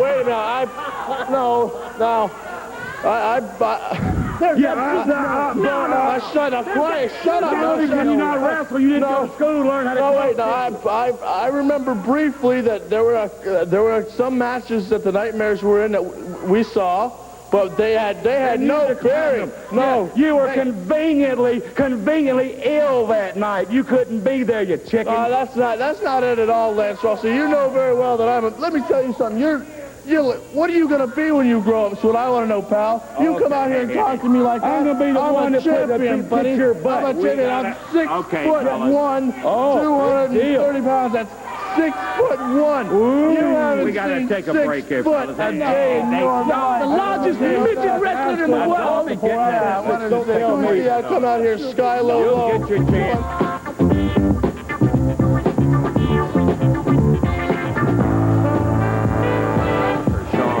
Match here. Yeah, he talks about how good he is. Listen how many moves he uses that Danny and I have used before. Okay, but we'll be looking for him back in here, and here he comes right now. And I must say that Shawn Michaels, Marty Jannetty, the Midnight Rockers, under the new management and business counseling of Mark Goulene, they are the Southern Tag Team Champions.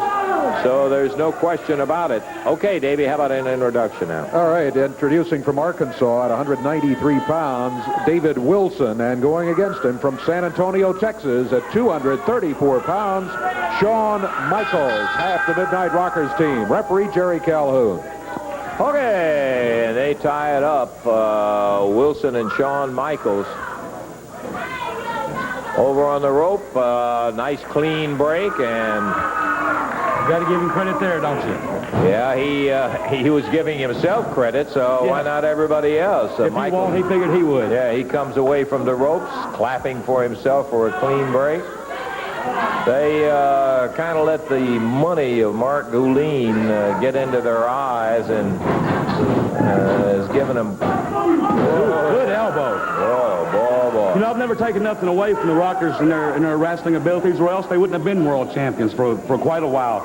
So, I mean, he comes out here and wants to run his mouth. Well, I understand he's got a real bad attitude problem. Well, that is something that is becoming more apparent all the time. Jams that shoulder into the knee, drops Wilson down, count of one, but he doesn't pin him at that point.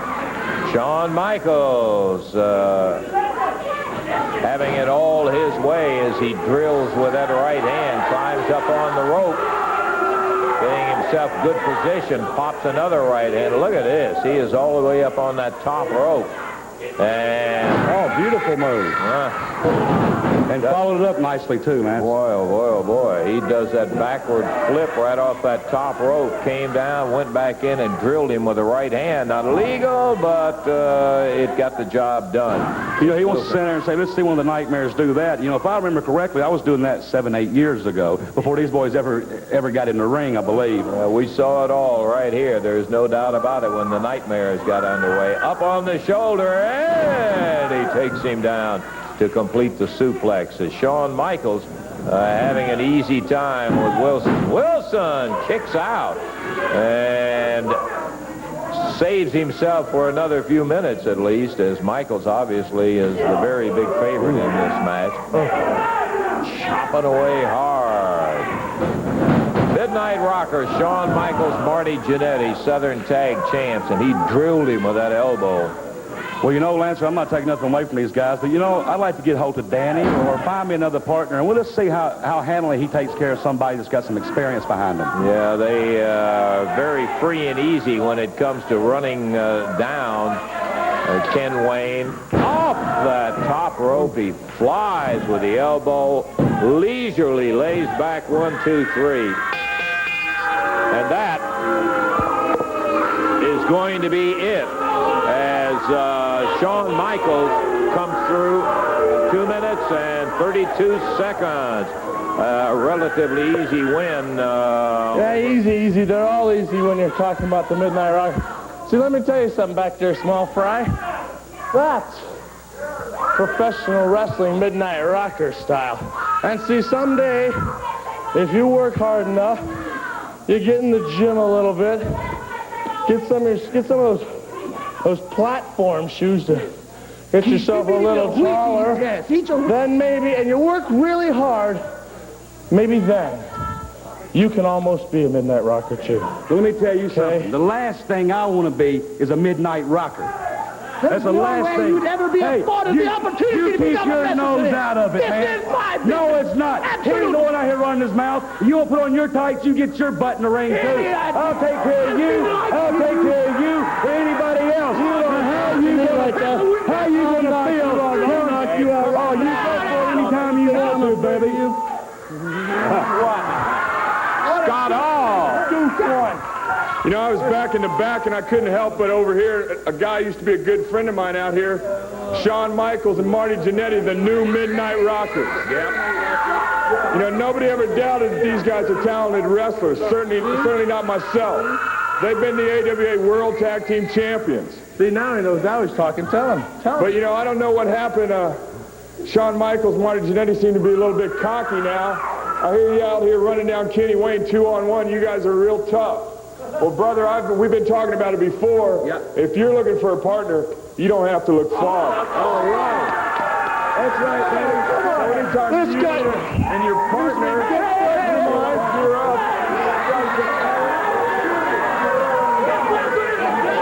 Scott Hall making his presence not only known but felt as Marty, as Shawn Michaels is backing up and Mark Goulene probably doing the best thing that he can do. No, I don't think you want to step in with these two right now. Hey, I tell you what. Hey, baby, let me tell you something. You're so big and you're so bad and you're so tough. Well, I got big, bag, and tough right here on my side. Put those belts on the line, baby, and we'll walk out with them. Yeah, you see it, Shawn Michaels, Mark Goulene. The best thing you guys can do is just move. Scott and Ken Wayne, a good pairing right here. Thank you guys for coming out. We got to take time out. We'll see more of them. Right now, we'll be back in a moment. See the AWA Southern Tag Champions, the team of the Midnight Rockers, Marty Jannetty, Shawn Michaels, will be in action here in just a moment. We're going to stop them on the way to the ring, talk to them just a bit. As the Rockers head toward the ring, we'll see if we can get a comment about. They've got a match coming up where two referees are going to be assigned to the title match against Scott Hall and the Nightmare. And what's the two referees situation? First of all, Lance, can you do us a favor? Make like a sheep herder and get the flock out of here and let us talk now, would you? The first thing we want to say right now, there's no doubt to anyone in the world that the Midnight Rockers are loved everywhere they go. Up north, out east, and out west, the people put us on a throne and they fan us and feed us grace with the finest women. But you come down here to the south where you slow people, you're look around this crowd here tonight. Clowns to the left of us, jokers to the right. We're stuck in the middle with you guys. And I tell you what, it isn't going to matter. Nothing is going to stop the Midnight Rockers from attaining what they want, and that's going after the AWA World Tag Team Championship, which they're going to do. And you got a couple of dummies trying to hold us down right away, isn't that right? That's right. You know, they're sending guys like the Nasty Boys who, I believe, just packed their bags and went elsewhere since the Rockers came around. And they got some big spoon-headed guy named Scott Hall and a little midget named the Nightmare and they're supposed to be giving the Midnight Rockers some big scare. They're getting 2 referees. Well, I tell you what, the only thing 2 referees is going to accomplish is that 2 people are going to see you beat. All 4 eyes are going to see y'all's shoulders on the mat for a count of 3, and that's that. But now, past that, the Midnight Rockers are coming out here today, especially on good terms with everybody. Wipe the slate clean, because I think maybe we overstepped our boundaries once before. We always come out here and we expect for the CWA and the people of the CWA to give us teams to beat us. Now, that is going to take you to the end of time to find a team to beat the Midnight Rockers. So let's at least get the Rockers a little bit of competition around here. We're not asking for much. We're not asking for much because we're not greedy guys. But one team, just one team, that can give us a run for our money. One team that can make the Midnight Rockers sweat. And no, I'm not talking about you 2 ladies over there. I'm talking about 2 professional wrestlers that can give the Midnight Rockers a run for their money. And you know one team that keeps coming up, the name Jerry the Queen, the Lawler, and Jeff Jarrett, the Jeff Jarrett poster. Have you seen that one? There's a 6-foot worm wearing blue jeans. You can bet every tackle and bait stop in America has got a picture. Sean bought a poster last week and stuck it behind his aquarium to tease his fish. But I tell you what, Jeff Jarrett, it doesn't matter, Jeff Jarrett, Bill Dundee, and the queen of wrestling, Jerry Lawler. Get them in line and see if you can do anything with the Midnight Rockers. Nobody's done it yet, and nobody's going to do it ever. You know, Marty, I'm starting to get the feeling that nobody believes what we're saying. So these 2 pukes right here are going to have to be made examples of. For today, Marty, for today, that one's going to be Jeff Jarrett, and that one's going to be Jerry Lawler. Okay? No. Oh, not fat. Well, we'll make him Jerry Lawler anyway. Okay. Well, after a 10-minute dissertation from the Midnight Rockers, we're ready for the official introductions, Dave. All right, and this is who's really in the ring right now at a total weight of 429 pounds. Out of Austin, Texas, Rick Fontana. And from Bardstown, Kentucky, Todd Morton, going against him at a total of 462 pounds. From San Antonio, Texas, and Columbus, Georgia, Shawn Michaels and Marty Jannetty, the Midnight Rockers. This match, 1 fall, 10-minute time limit. Jerry Calhoun will be the referee. Okie doke. This will be, what, the 2nd or 3rd time that Rick Fontana has been here. First time that Todd Morton has ever been here. I'm not certain of my facts, so I can't say for a fact that Todd Morton is but I think he's a cousin of Rick Morton. Rick Morton? Yeah, he kind of looks, got some facial resemblances, but I'm not positive of that. Shawn Michaels in with Todd Morton as we'll be starting off this tag team non-title match with Michaels and Jannetty going against Morton and Fontana. Referee is Jerry Calhoun. We'll be seeing a little later the Power Twins will be in action. Big chop coming from Shawn Michaels. And standing up on the rope. Quite a good move from Todd. Hooks that arm, takes him over and down. I think maybe Mr. Michaels took Mr. Morton a little bit lightly. He was calling him Jeff. He said he was going to pretend that was Jeff Jarrett, and the other one was Jerry Lawler on the way into the ring. Yeah, I think he better pay attention to Todd Morton maybe this time. Morton is built along the Dundee lines. He is stocky, and he'll be giving away height. Look at that sunset flip. Kind of won, but Michaels is out of it in a hurry. You know, it's a shame the attitude that has taken possession of the Midnight Rockers. These guys are really some kind of a tag team together. No question about it. If you've never seen them in person, you got to see them. You may not like them, and their attitude we certainly don't like a bit. But they can really go. Oh, good move. Look at him crashing down the small package. And we have a count of 1, and that's all that Morton could get on Shawn Michaels. Championship Wrestling sees the tag from Morton to Rick Fontana. Shawn Michaels over near the corner puts a knee to the midsection to Fontana, and he goes into the rope. Bang! Nail by Marty Jannetty. Fontana really didn't have much luck with that move. Oh, you notice the insulting symbolic thing of pulling the strap down? Yeah. That's supposed to be Jerry Lawler. He pulls the strap down and nails him with 2 rights right in the mouth. Oh, look at this. Jannetty with total disdain for Rick Fontana as the Southern Tag Champ. Obviously heavy favorite in this one. Suplex and Fontana over down in the center of the ring. Jannetty walks across Fontana, skips to the corner, and was going to take a little shot at Todd Morton. Ooh. Jannetty banging away with that right hand as Fontana hits the deck. Count of 1, count of 2, but Fontana kicks out of it, and Jannetty slaps him in the face right after he kicked out of it. Tag. Did he tag? Yeah, like I don't think he did tag him, but I think he was going to come in there anyway. He just backed him to the ropes. It was almost one of those things where you saw a tag, but there was no tag really there. Yeah. You just expected a tag, but Shawn Michaels stays in anyway. Rick Fontana is in trouble.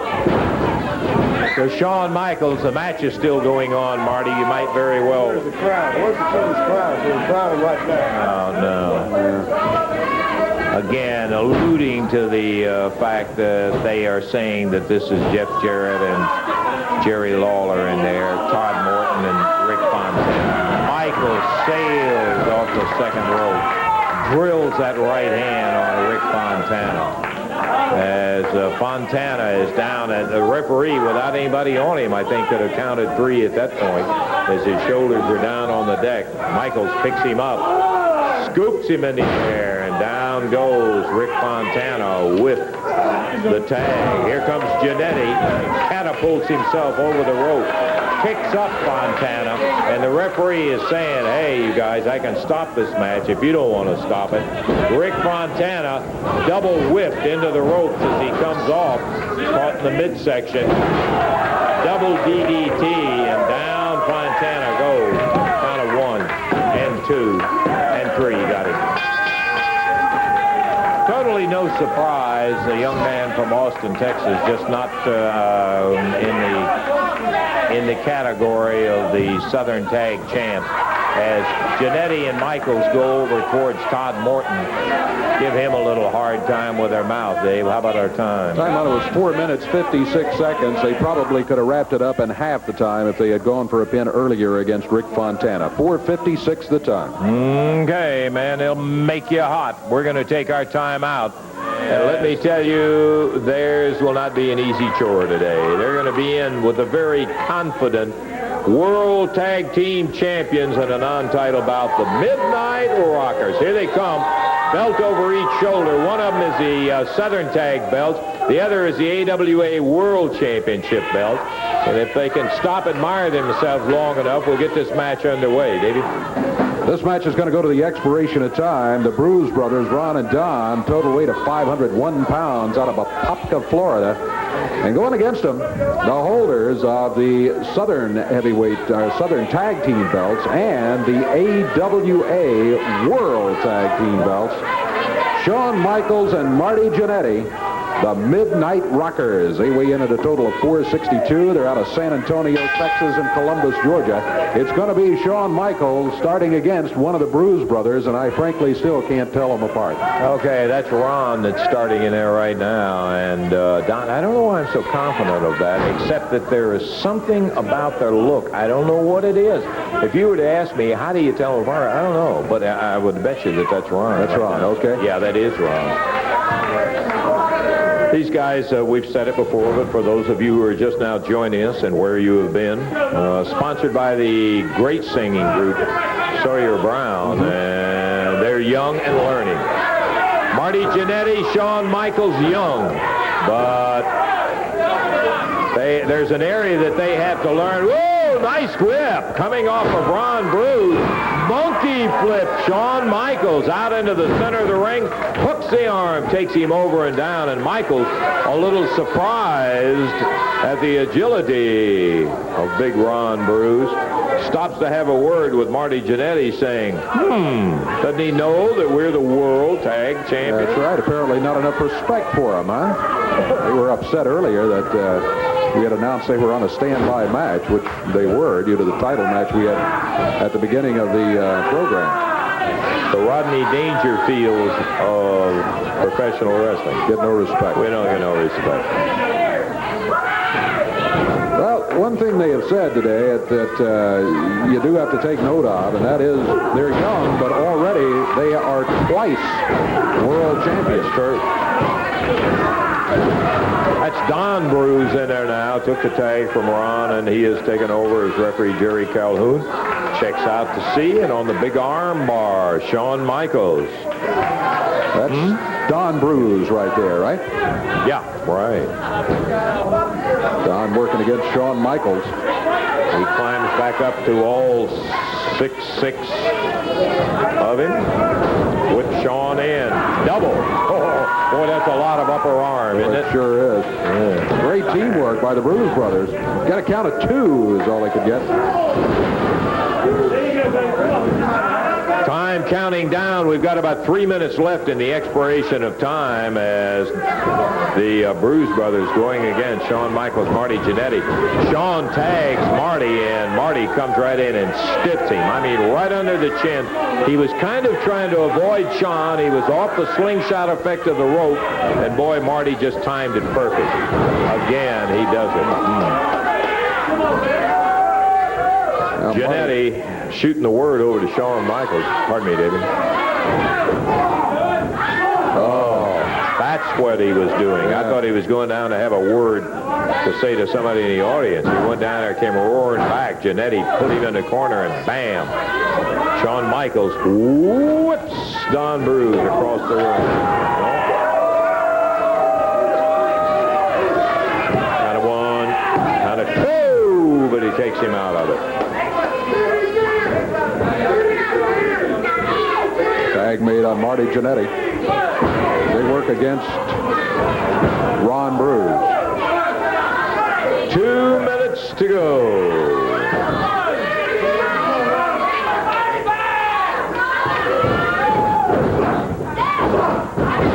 We're going to carry every minute of it. I tell you, the Bruise Brothers right now have gone into a slump. Jannetty slaps him upside the face, gloms him with a right hand. That was no open hand. Jannetty backing him into the rope, a whip across the ring. Aha! Caught him with that foot. Gets to the corner, gets the fresh man. Good. They're learning. Boy, I'll tell you, every match we see them, they look better. Blue Denim Bruise Brothers in there with Michaels and Jannetty as our time is cranking down on this event. About less than a minute to go as Shawn Michaels out of the ring. Marty runs in. He's rolled up. The referee over, running the other Bruise Brother out, and Michaels jumps off the ropes, nails him. There's a cover by Marty Jannetty. This is going to be it. Yeah, he got him. Jannetty didn't mess around with going for the pin that time.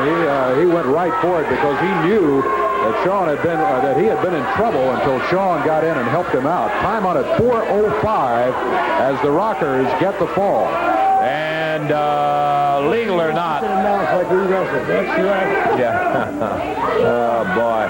That wouldn't be ruined by man. It sure is hard to be humble. That's the theme song of the Midnight Rockers. That's the kind of teamwork, though, that won them twice the World Tag Champion, whether it's legal or not. He's going to be in the ring here in just a moment with the AWA World Tag Team Champions, Marty Jannetty, Shawn Michaels. And here they come to the ring wearing their World Tag belts. I need to tell you that they are now the former Southern Tag Champs, as the AWA has removed those belts on the ruling that they can't hold two sets of belts. First of all, how you doing there, prune face? Good to see you again.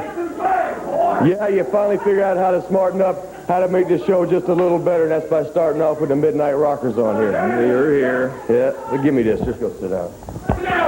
First thing I want to say about the CWA, as you're taking advantage of the Midnight Rockers right off, you got a pair of 4-star quality men, and you're taking advantage of it. And for all you idiots around here and out there that don't know what a 4-star quality man is, let me explain to you real quick. You get a star for every great quality you have. And when it comes to good looks, Sean and I get the first star. When it comes to great bodies, Sean and I get our second star. And when the bedroom door closes and the lights go down low, we get 2 stars. That makes us 4-star quality men. But that doesn't make us stupid enough to not know that what you're doing is wrong by stripping us of the title. Isn't that right? Yeah, first of all, Lance, you come out here and say former Southern Tag Team Champions, but let's not forget to mention that nobody beat the Midnight Rockers.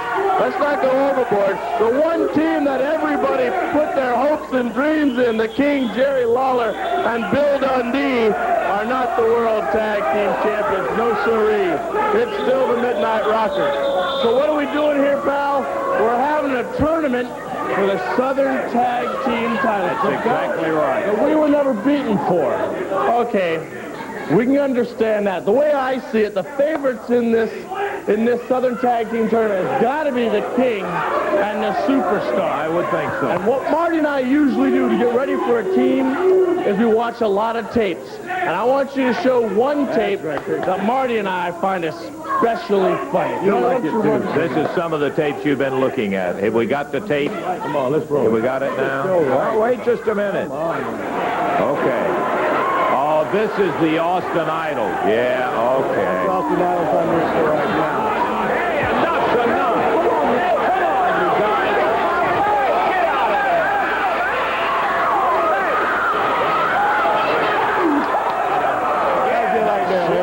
Was that good? Really thrilled you guys. There you go. Just like that's what we ought to do you that way, Lance. Yeah. I'll tell you what, now that right there is the best piece of footage I've ever seen. You really like The King has never looked better in his whole career. I'll tell you what, Jerry Lawler and Bill Dundee, if by chance you two come out the winners of this Southern Tag Team Tournament, at the end of the night, you got to face the Midnight Rockers. And what you just saw right there,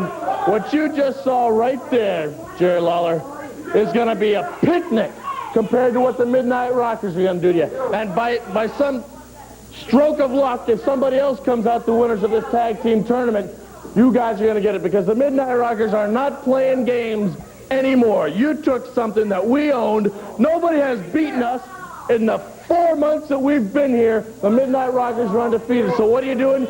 You're taking things away from them. And now the Midnight Rockers are going to start making examples of all these geeks around here. And I'll tell you what, once again,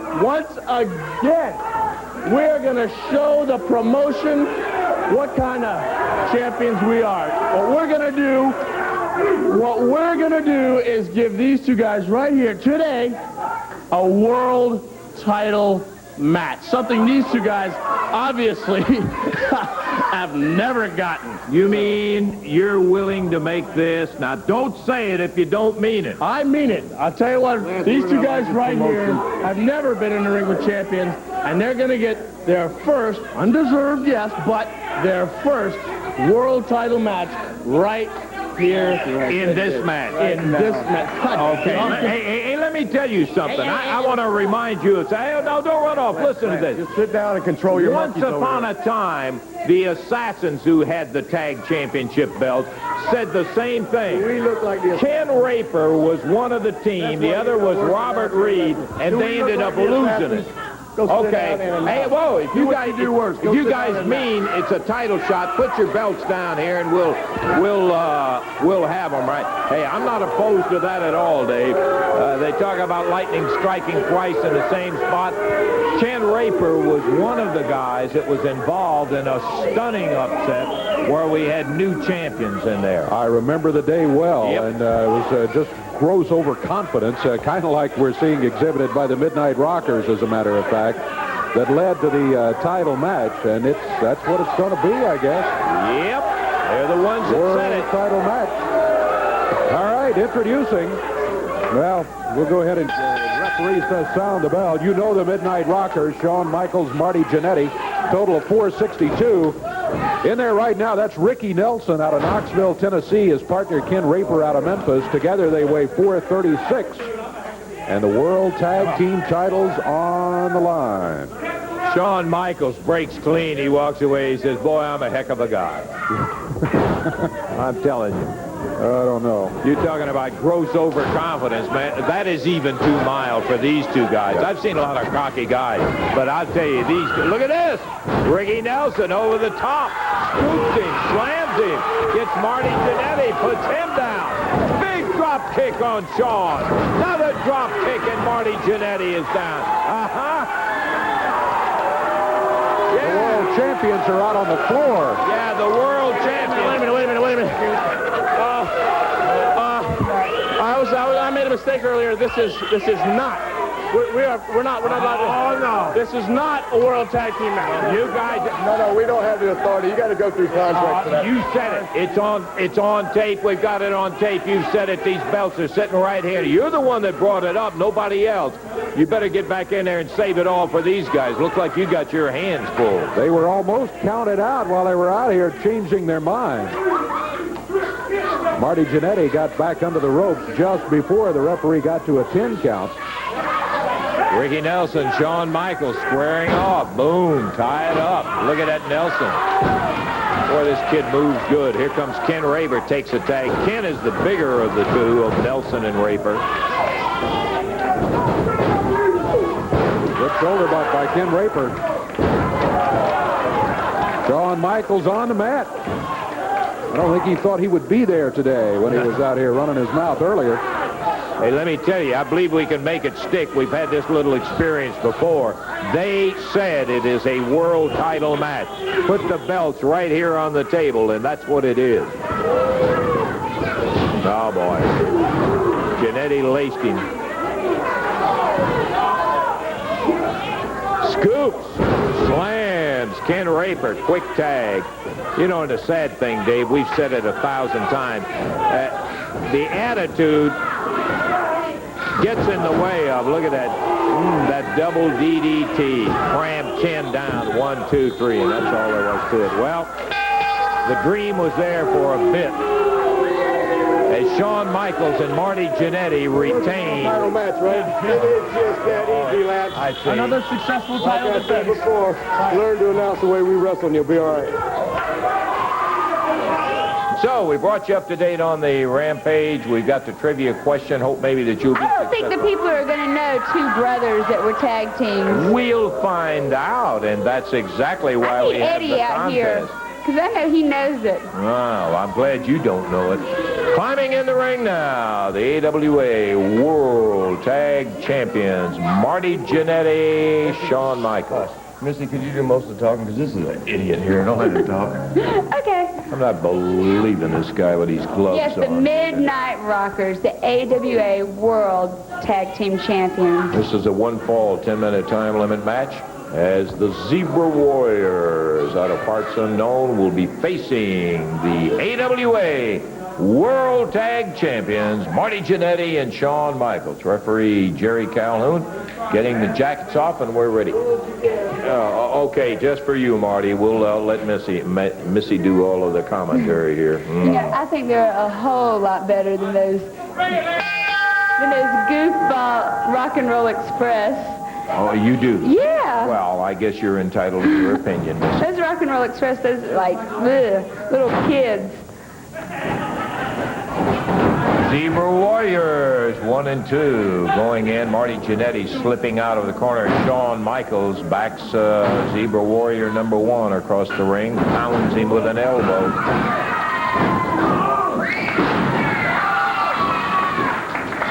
I think that little guy just got lucky there. You think that's what it was? By golly, everybody has a little luck every now and then, Missy. Well, I'll tell you one thing. Shawn Michaels, Marty Jannetty have had... Jannetty making comments about our folks who are in attendance at our championship wrestling today. I know. Y'all need to... You could spruce up the place and get some new people out here, but I don't know if they have any. You noticed the Zebra people. Warrior had a little more luck as he made a nice hit. No, I didn't notice that. I'm trying not to. Shawn Michaels, Zebra Warrior, takes him over and down, and the Warrior has an armbar on Shawn Michaels. I think the only problem is the Midnight Rockers must have rocked a little bit too late last night. You think that could be it? That's what it is. Well, there's some colorful commentary coming from Missy Hyatt, who is in here with us as our guest commentator today. I know, it's all those cards and letters that the station received. That's why I'm out here now. I can promise you I've been wondering why you were out here, and now I know. Everybody loves me. Warrior is still doing a good job with Shawn Michaels in there, and Jannetty just run back out of the ring by the referee.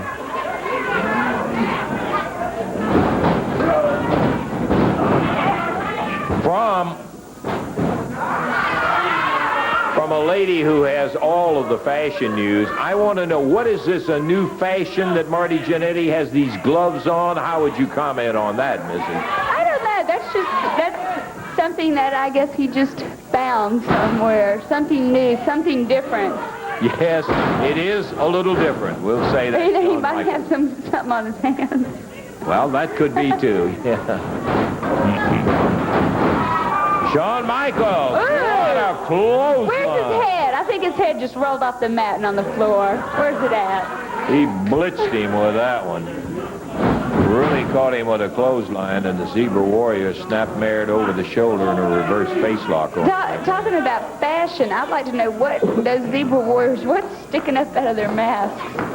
Is that Brillo pads? That is to simulate the mane on the head as it runs down the back there. Rather classy-looking mask, don't you think? I'd like to get a lawnmower. Oh, me. Zebra Warrior facing Marty Jannetty as number 2 comes back in, and Jannetty pounding away, tags his partner, Shawn Michaels. From behind, a knee to the back. Zebra Warrior popped in, double whip, double knee. They pick him up, and a double DDT. I've never seen that before. That's great. That should be over for this little guy. You shouldn't have seen it that time. 1, 2, 3. That's going to be it. And so the world champions, not unexpected, come through with a relatively easy win over a game but not capable Zebra Warrior team. Steve-O joining us right now as guest commentator. We're about ready to go with this one-fall 15-minute time limit match at a total of 440 pounds from parts unknown, the Masked Marauder, and from Kenya, Africa, Kenya Kondore, going against him at a total of 437 pounds. From Nashville, Tennessee, and Pensacola, Florida, the Rock and Roll Express, Rick Morton and Robert Gibson. One fall 15, referee Jerry Calhoun. Steve, a tag team that has not been around the area as a tag team known as the Rock and Roll Express for very long, but boy, they really have caught the imagination of the fans. Well, I've known Rick Morton for a long time. I know Robert Gibson for a long time. Robert and Rick were a successful, Robert's brother were a successful tag team. I think Rick Morton is along the same lines as Robert's brother, and I think they have a good style in the ring. They're both fast, they're both quick, very agile, very athletic, I tell you, and they got some pretty outlandish wrestling garb, I guess you could say there. But I tell you, these guys are really pretty exciting.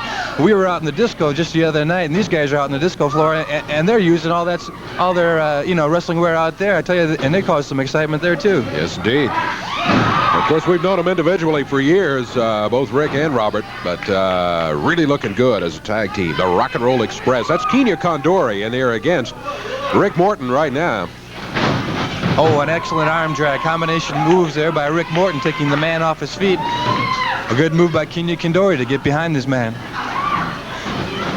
Watch out now, Ricky Morton. He's an excellent escape wrestler. He also has an excellent right cross. Yeah, he blocked that right hand by Kenya Condori and came back with the right cross himself. We're 1 minute into the action.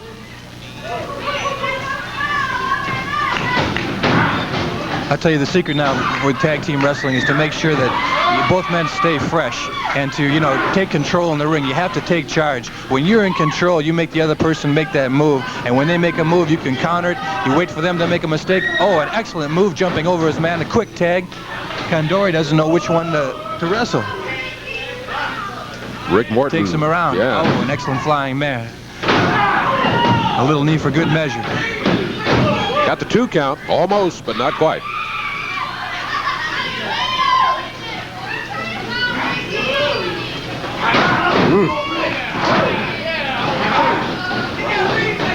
Rick Morton himself coming back from injury a few months ago. Yes, I understand he had some problems with his knee, but I've seen Rick Morton wrestle in different parts of the country. I've seen him in Dallas, Texas, San Antonio. He's been all around the country. He's a very experienced wrestler. So is Robert Gibson. I saw him in Atlanta, Georgia, him and his brother. Look at Robert causing a little excitement, a little pandemonium. Take the man over at it, baby, Robert. I tell you, when you grab onto a man's head like that, when you got control of a man's head, the rest of the body has to follow. And when you're in control like that, you can dictate to your opponent what has to go on in the match. Look at that. Another excellent move to tag out, staying in control. Point you were making is one reason the headlock is so popular, because that way you do have control of the total wrestling. It's a very popular hold. A lot of wrestlers use that for control in wrestling.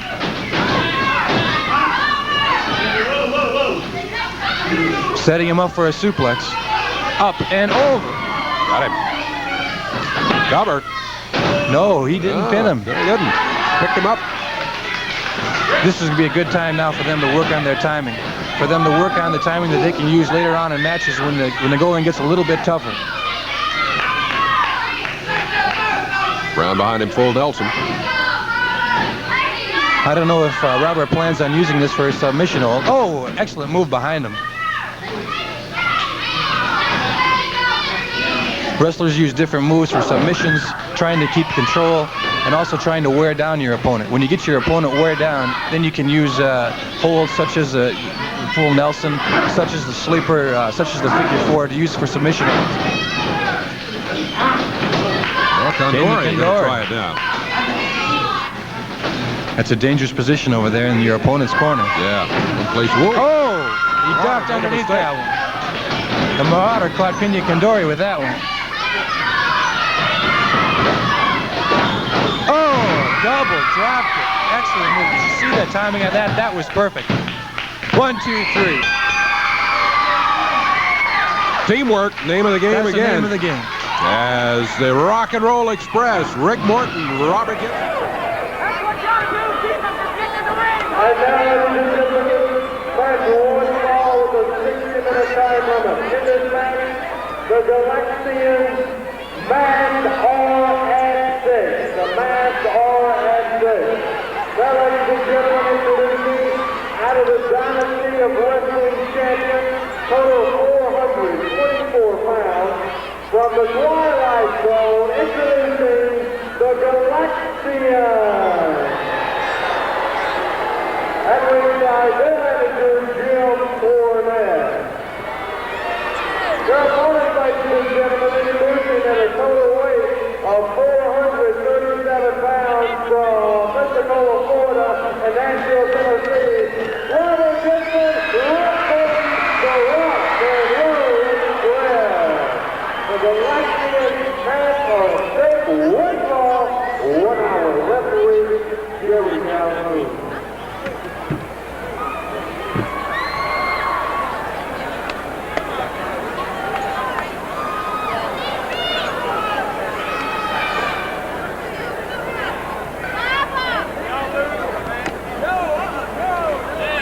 Galaxians, I don't know what in the world's wrong with them.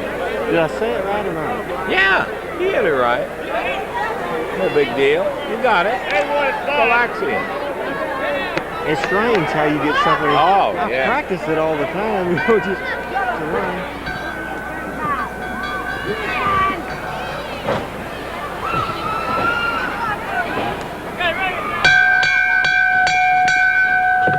Woogie off and running, 1 fall, 60 minutes in time.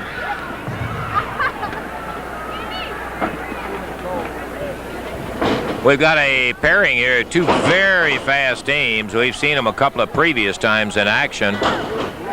The Galaxians in the mask, wrestling out of the Twilight Zone, according to their manager, Jim Cornette. Alpha and Beta.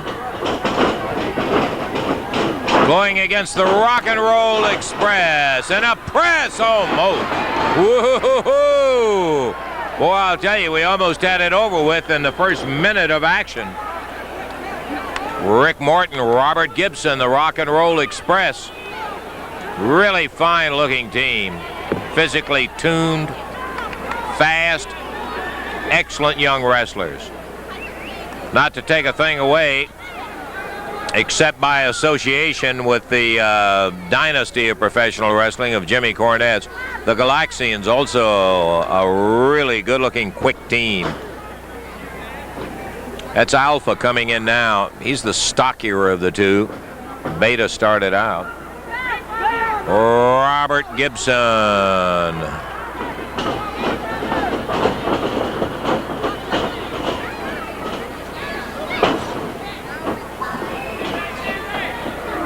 Ooh, couple of knees fired in. Gibson shuffles around behind, rolls him up, and referee Jerry Calhoun really getting a hard time from the Galaxians. They thought his count was a little quick. Well, he didn't hesitate, I'll say that. Rick Morton now takes over. Alpha. Cornette hollering about the count also.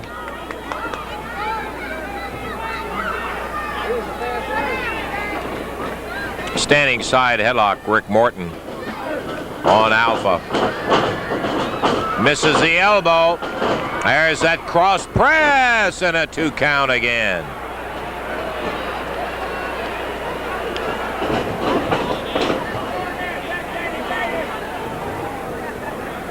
That's 3 quick 2 counts. The Rock and Roll Express almost had him. Yep, that's right, Rick. They're complaining about the count of referee Jerry Calhoun. They've had 3 2 counts. Morton caught coming in. Shoveled into the turnbuckle. Followed in by Alpha. Robert Gibson cushions him. And he comes right out of the corner, does Rick Morton, with a good right hand.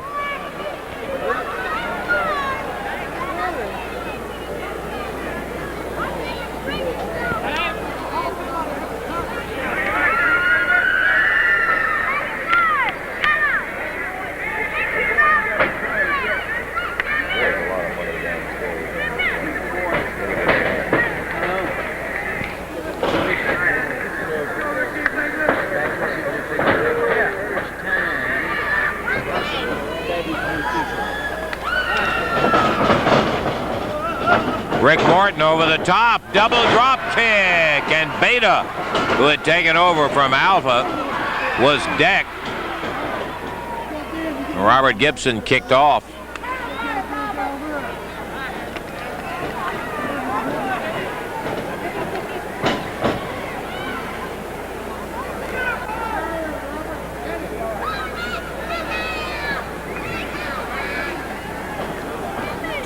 Robert Gibson, Rick Morton, the Rock and Roll Express against Jimmy Cornette's Galaxians, Alpha and Beta. That's Alpha in there now. And Robert Gibson. Referee Jerry Calhoun. One fall, 60-minute time limit match. And in this one, we've gone about 5 minutes. We're still 30 seconds shy of it. Gibson reverses it back. The Galaxians were trying to duplicate the earlier success of the Rock and Roll Express, and the Express a little too quick for him. On the floor.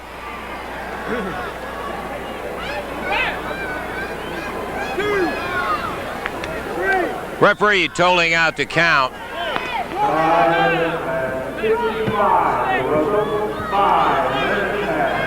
Alpha coming back in. Yep, I think he was the legal man. I'm not absolutely certain.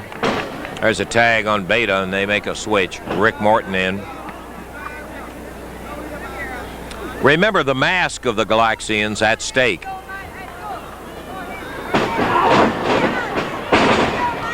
and I'll tell you, they are battling like they're well aware of it, too. Rick Morton taking quite a shellacking in the corner.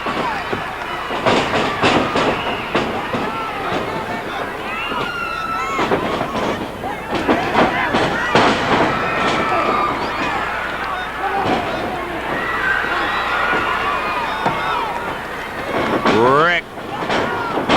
Bam, bam. Double trouble from the Rock and Roll Express. Robert Gibson takes over. Count of one. He not any farther than about 1.5 when Alpha hit the ring and broke it up. There's a whip into the turnbuckle. And this time going for the drop kick. Look at that. Nice move. Give him the credit when it is due him.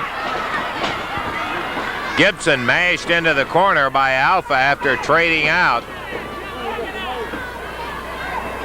with Beta.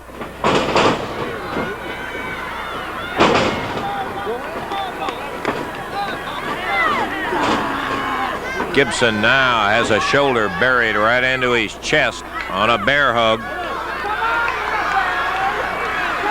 Robert went up for a drop kick over by the corner, and the very quick Beta grabbed his legs, catapulted him straight into the turnbuckle. Rick Morton being run out. Ricky saying they tagged. I may have missed it like the referee did. We were watching the other action, and I did not see him get the tag, but I'm sure that he must have. Cover one. Robert comes out of it. Galaxians firing heavy barrage of stuff at Robert Gibson.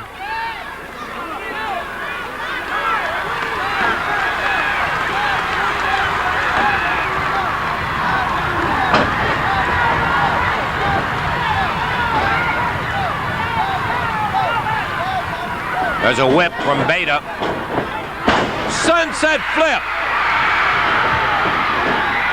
Beta down, and Robert Gibson gets a count of 2 before he finally kicked the way out, but Alpha had the referee distracted over there, and he did not get the benefit, Robert didn't, of all of the time that he had him down. Beautiful sunset flip. Looks like a suplex. Look at it slip by Robert Gibson. He puts it around into a side suplex and slams Alpha back down to the mat. Robert pulls up on the ropes, but the Galaxian is over.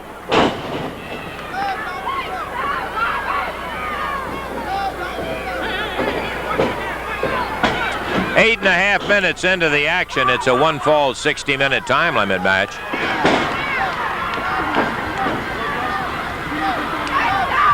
A couple of previous times we've seen these two teams against each other. They have really gone at it, and tonight follows the same pattern. A little more imperative on the Galaxians' part as their mask at stake. Look at Robert, makes a tag. Here comes Rick Gibson in. Big drop kick. Beauty. 2 of them. 3.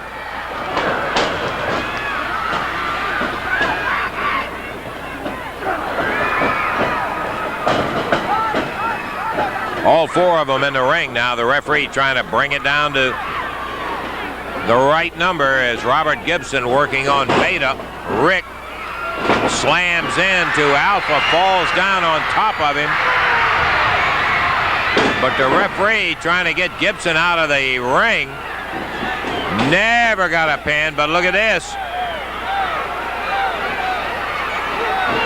They did a little switcheroonie.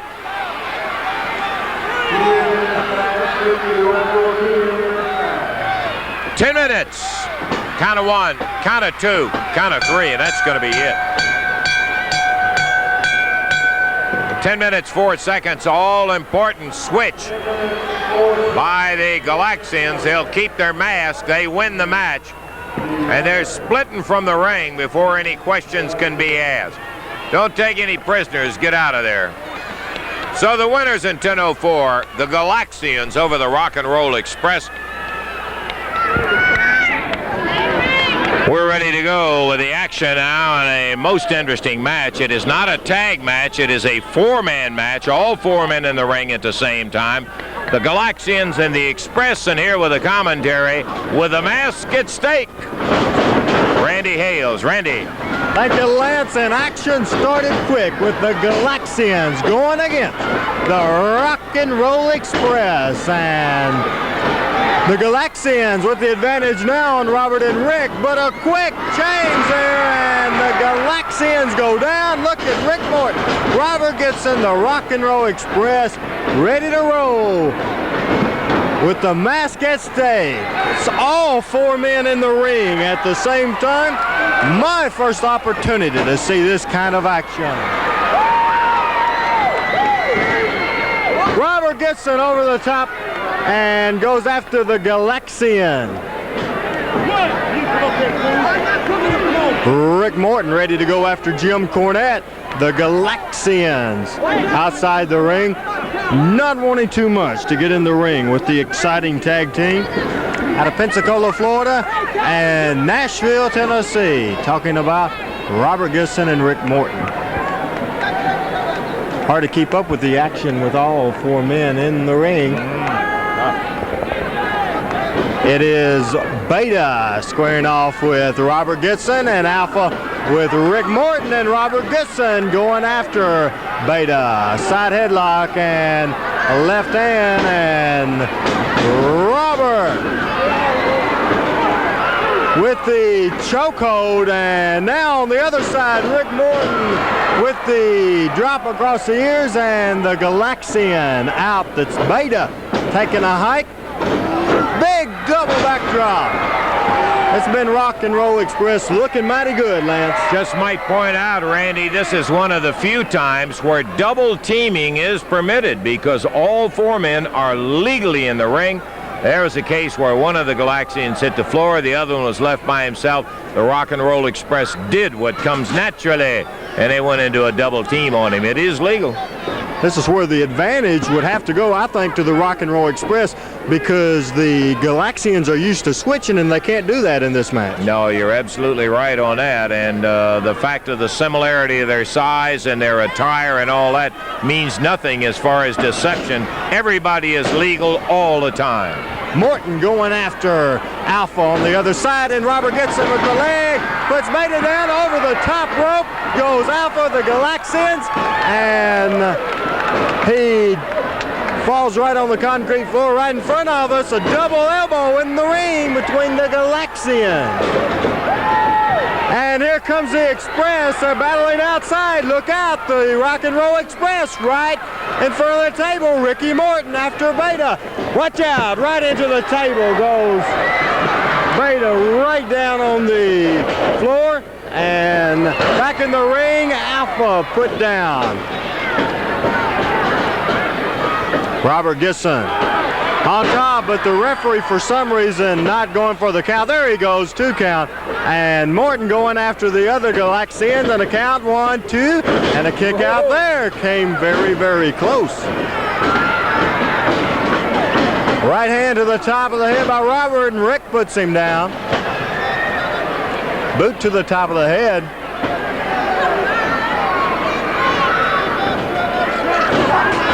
Right across the rope, and the Galaxian gets tied up in the ropes, falls down on the mat. It's been interesting. It's a unique type of match with all 4 in. It's Robert Gibson going after Beta of the Galaxian. Robert Gibson, Rick Morton, and now the Galaxians, a tough team, we've got to say. They have looked very good together as part of the dynasty of wrestling champions. Right hand, and Alpha working on Robert Gibson.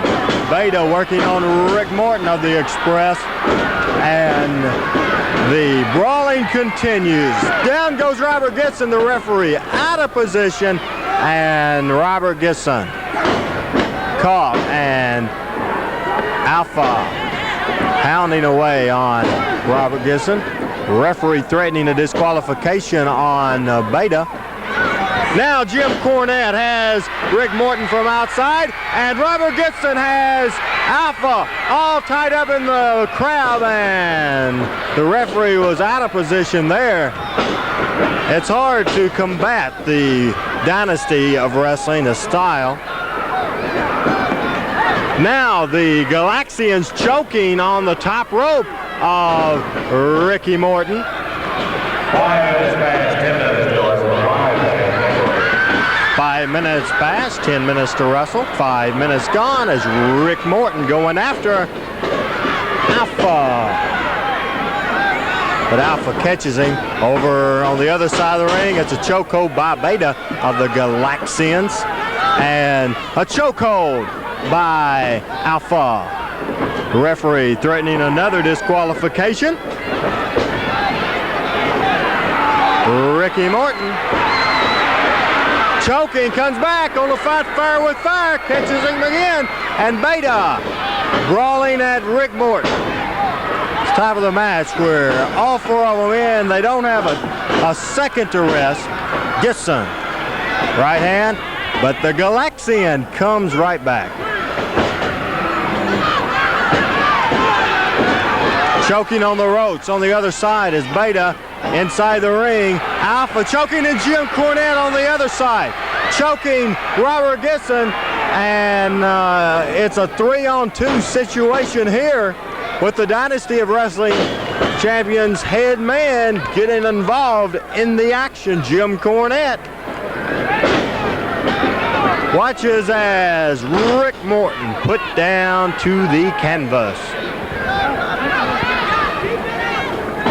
Alpha, a boot to the top of the head, and Alpha choking, and apparently Robert Gibson thrown over the top rope. I just turned barely in time, and it looked like Robert went over the top. Off the middle rope, Rick Morton put down, and an elbow, and a count of 1, a count of, that's all they could get, a 1 count. Remember, the masks are at stake in this match. All 4 men are supposed to be in the ring. Right now, it's Robert Gibson outside the ring on the floor. Morton with a shoulder butt, and Morton has him down. The referee outside with Gibson and Beta. And Morton was caught before they had the opportunity to get the count of 3. Beta has Robert Gibson down. Rick Morton on the other side having problems with Alpha. And Robert Gibson with a kick. Morton with the advantage. Morton hits Beta. The Galaxians now find themselves in trouble. What a double kick by Rick Morton that sends Alpha across, and Robert Gibson on top of him. 1, 2, and they came close. Very close. Morton with a Body slam. He's on top of him. Count of one, count of two. A two count. Count of one. And a kick to the head of Robert Gibson. Rick hits Beta. And Robert Gibson caught by Alpha. It's been a seesaw battle all the way here. With all four in the ring, that's the way it's scheduled to be, the stipulation. It is a basket stake match. Return between the Galaxians and the Rock and Roll Express. Robert catches, Beta catches Alpha. Robert over to the other corner and Rick comes back.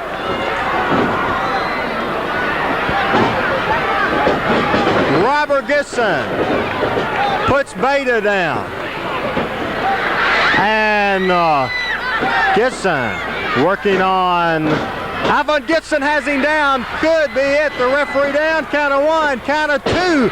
And the shoulders up. Morton has him down on the other side. 1, 2, and a 2 count. A 2 count. The Rock and Roll Express almost had the win. The Galaxians. Now Morton put down, both of them down. Both of the Galaxians are both Morton and the Galaxian down. And now the other Galaxian has Robert Gibson in a lot of trouble. And Gibson, Robert Gibson has him down. 1, 2. Pardon me, that's Rick Morton in the ring with Alpha. It's Robert Gibson in the corner. Beta choking Ricky Morton. Drop kick, Robert Gibson. What a move by Robert. Ricky still being caught. Oh my goodness, what blistering action going in to this match. And a double drop kick. Both of them down as both Alpha and Beta down, and a body slam by Rick Morton, and now one of the Galaxians down, a switch on the other side. 1, 2, but the foot's on the rope. The foot's on the rope. 2 minutes to wrestle. 2 minutes to wrestle in this match. Robert Gibson and Alpha battling. Rick Morton battling with Beta. Here comes Rick on the other side. Morton comes in. 4 men, all 4 of them in. Now a snapmare. Rick Morton goes down. Look at Robert Gibson. One of the best drop kicks I've ever seen off the middle rope. What a super, super move off that middle rope by Robert Gibson. 1 minute, 60 seconds to wrestle. Count of 2. The foot's on the rope. Came very close to getting it. Very close to getting it. And 1, 2, once again, the foot's on the rope, and Morton and Gibson, the Rock and Roll Express, battling with the Galaxians here, and Robert with the side headlock, Morton with Beta into the ropes, and a backdrop, and another backdrop, and the Rock and Roll Express coming down as we are 15 seconds away from the time limit. 15 seconds away. 15 seconds away from the... And now, 5 seconds to wrestle in this match. Both of them down. They got the count 2, and the time limit has sounded. The time limit has sounded, and this match will be ruled a 15-minute draw. 15-minute draw going in. The Rock and Roll Express and the Galaxians go to a 15-minute draw. The time limit was 15 minutes, and it went to a 15. I have 13 minutes. That was a 2 count. That was Jerry. a 2 count. I saw him. Hey, apparently, Lance, we made a mistake here.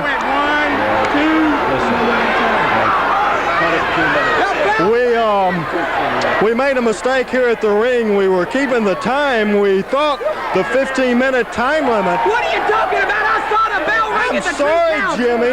The time ran out. Okay, Jimmy, I'm sorry. I got it 1, 2, coming down the bell rung, right? Referee Jerry Calhoun saying the bell rung and the match will be a draw.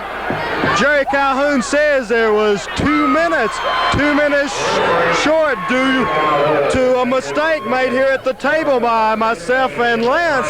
We made the mistake with the timing, so the referee says that he will add 5 minutes to this match. 5 minutes to the match. How can you justify that? Jim, the bell rang, the time the ran referee justified it. You can't tell the referee Come on, Jimmy. A backdrop, and this one underway, and Beta and the Galaxians. 1, 2. They're going after the mask now, Lance. I think that a lot of people are confused, but we just made a mistake. Yeah, well, it was 13 instead of 15. I misread it, and that's all I can say. The referee, I think, is doing a fair thing. Look out! Here comes Cornette. Oh, no. With the chew, Cornette catches him. Oh, my goodness, a bad break for the Rock and Roll Express. 1, 2, and 3. Once again. And that was 42 seconds after we continued the match. The Galaxians have won the match. You saw Jim Cornette come in and interfere with the chew and get the pin as the Rock and Roll Express. The situation was that the match rung, the bell rung for the 15-minute draw. The referee came down and said that it didn't seem like it was a 15 minutes to him. We looked at the watch. And it was 2 minutes off, Randy. It was 13 instead of 15. Lance, we're having problems with audio, and both of us were really paying more attention to our technical problems. Get that thing out of here. As a tough break for the Rock and Roll Express as they lose it in 42 seconds after the match continues. Hey, man, I'm sorry. I misread the watch on the thing. And the Express very upset, and can't blame them a bit, as they wanted the mask to come off, and so did all of us here, but the Galaxians come out the winner. They get the win in the match. That's the way it happened here. We'll take time out and be back. And now, ladies and gentlemen, let me tell you people something.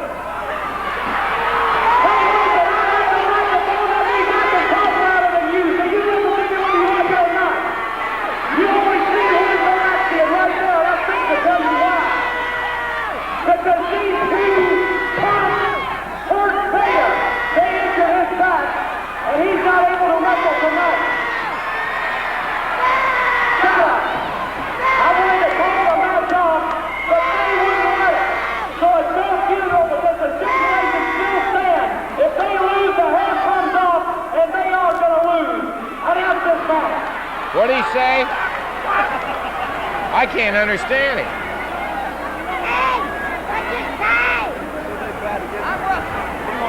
The official introduction, ladies and gentlemen, hey, Lance, hands up! This match will be a regular tag team match, 1 fall with a 60-minute time limit, 1 fall 60.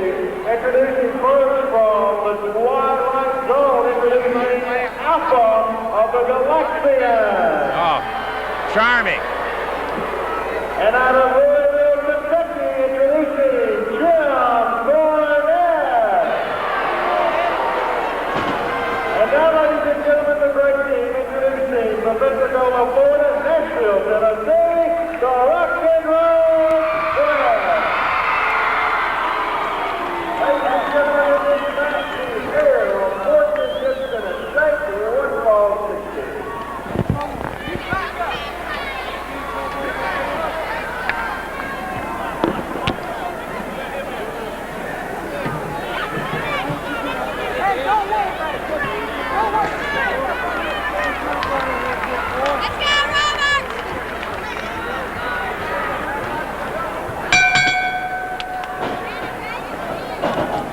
Well, the bell indicates that we're off and running here with another of the big tag matches, and this particular one has rather monumental interest for the Rock and Roll Express, Gibson and Morton.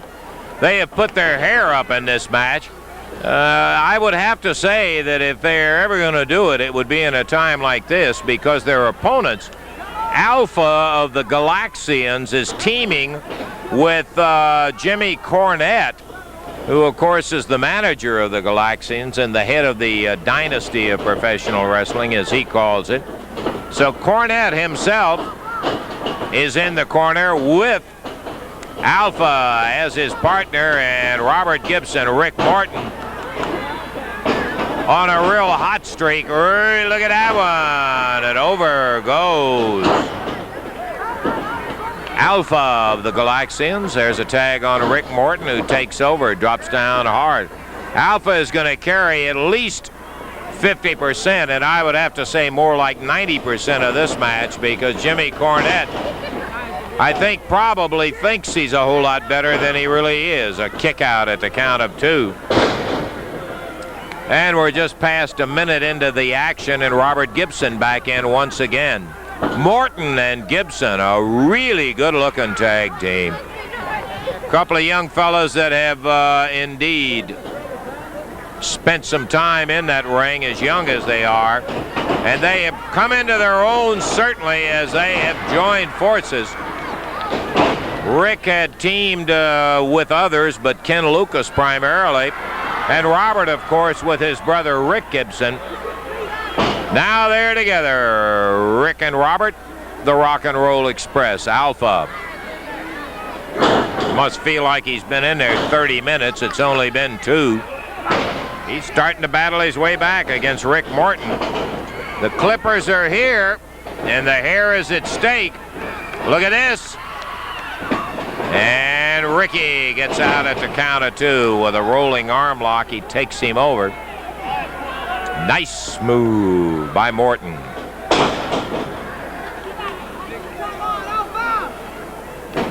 Yeah, you jump up and go tag Jimmy Cornette.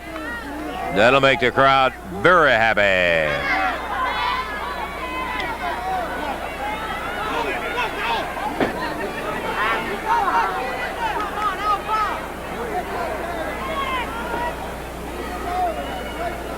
Beta not in there tonight, so the Galaxians are, I would say, undermanned when you substitute Jimmy Cornette for Beta.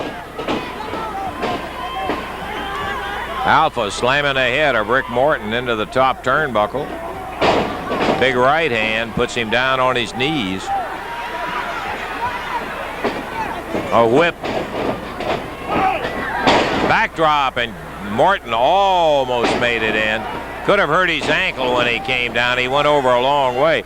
What did Cornette say? I couldn't understand all that ranting up there, Randy, about Beta. I was right beside him, Lance, and I don't know for sure what he said. He said, I believe, that Beta was injured. I believe that's what he said. And so he was scheduled in this match as a part of the handicap match. So promoter Eddie Marlin said that they had to go ahead and make it a regular 4-man tag team match.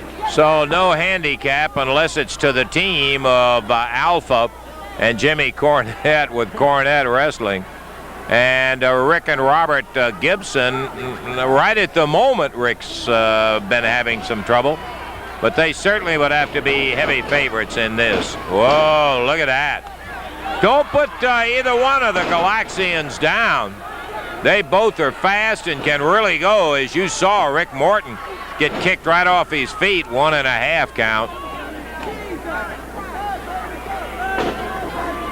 And a suplex, and there goes Rick Morton down hard.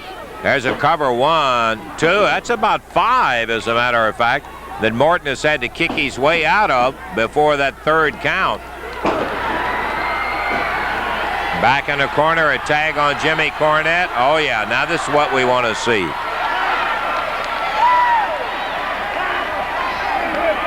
Referee is saying out to the Galaxian and telling Jimmy Cornette, you better get in. Morton and Gibson with their hair up, but they don't seem to be the least worried about it. And Cornette on a run. Morton has a hold of him.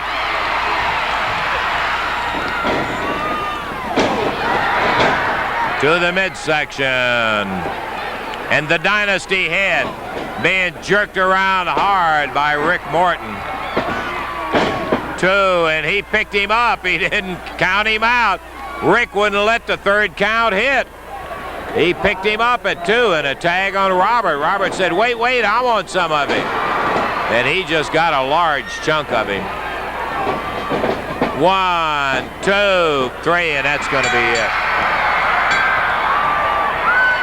5 minutes and 46 seconds. The Rock and Roll Express, with no problem at all, take the measure of Alpha and Jimmy Cornette. 5:46 your time. Rock and Roll Express, hair intact. They come out the victor. New team in the area, the Grapplers. They have quite a reputation down around Texas way. And I want to ask you something right now. I want to ask you an important question. I told the Mid-South promotion, I said, if I come over there, I want the toughest competition you can find and throw in that ring me right now. Well, I want you to take a look what's coming out here. You call that tough competition? I want the best they have to offer. But there's a personal reason we came here, too. And his name is Ricky Morton. He's been down here crying about the Grapplers hurt his leg and he's going to get even for it. Well, if he's going to get even for it, why didn't you do it down in Texas, boy? We had to chase you all the way to the Mid-South. Well, I'll promise you something right now, sir. He can cry about it and say all he wants to. I'm fixing to go in this ring and show you what the Grapplers are made out of. We're going to beat these boys in about 30 seconds. You just hang on to your hat. And I'm not going to leave this arena until Morton brings his Jake Leg partner Gibson out here and they prove themselves right here. Here's your chance, Morton. Come on and do something about it, boy. Step in the ring with the Grapplers. Now hang on and watch this. Well, the Grapplers headed for the ring. Their opponents, Bobby Fulton and Robert Reed. Yeah. So again, just like the last match we had with the Rock and Roll Express, did last 30 seconds. This one has the same look to it. And all 4 of them in the ring, you're right. One of the Grapplers with Bobby Fulton, the other with Robert Reed. Grapplers said they're going to wrap it up quick here. They're unhappy. They're mad. I sure don't envy the job of the referee trying to clear him out of the ring. Bobby Fulton on the outside. The Grapplers, a double elbow to Robert Reed. Teamwork.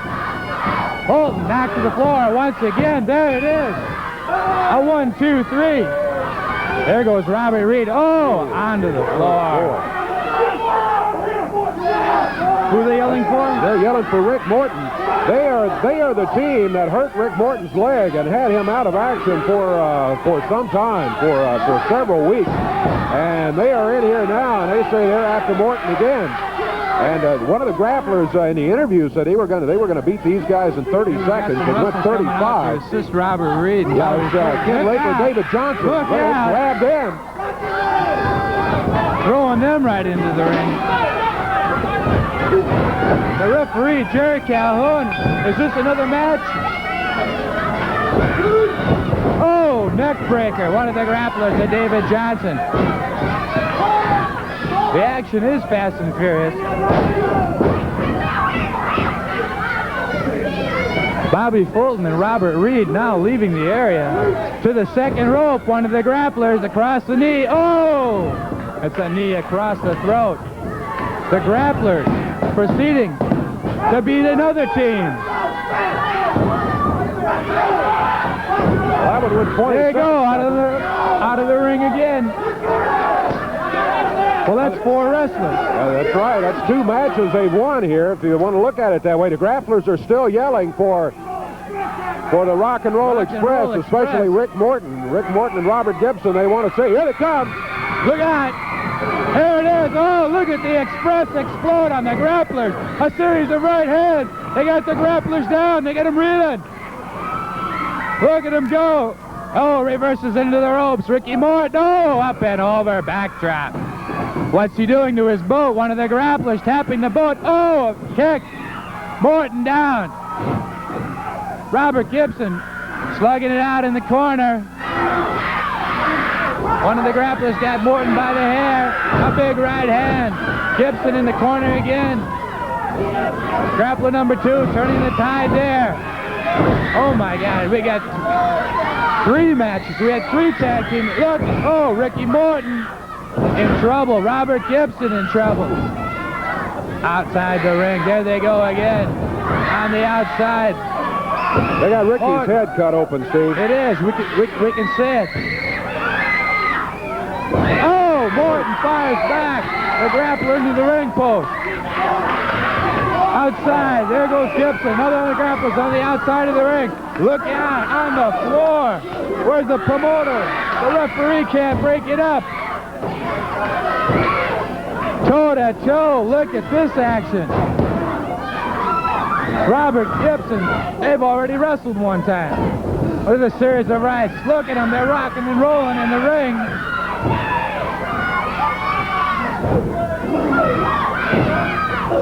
Hard to say who's taking the beating in this one. Ricky Morton definitely has. They're going for the mask. Morton going for the mask. Gibson getting the better now. Grappler number 2, the mask.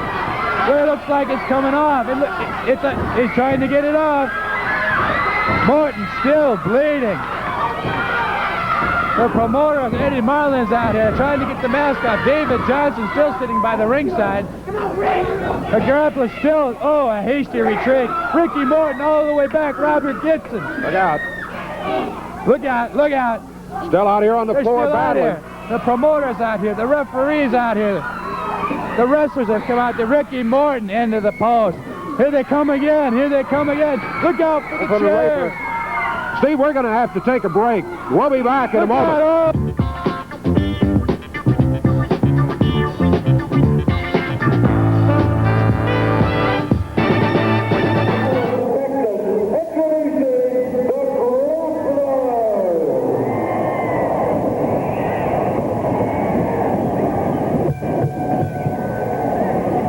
You get yours started. I'll do the fall, the rest period. Woogie in a blaze of glory. The action is gone, and boy, the Rock and Roll Express and Grapplers came to do it. I can tell you that for a fact. Texas death match, and there is the first fall already.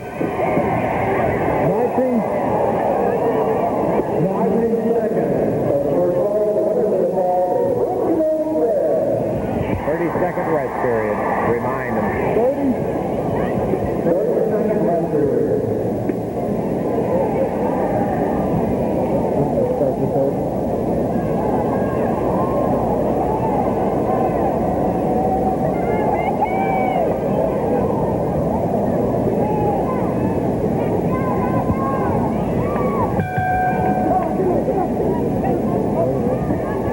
First fall is history, and the action underway now in the second fall.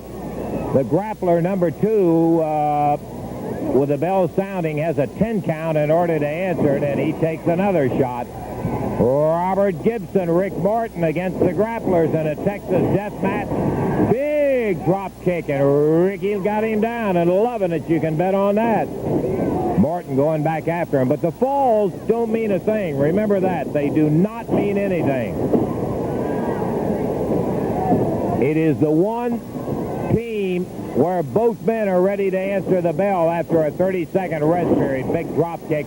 Could be another pin if Ricky wants it. 1, 2, 3, fall number 2.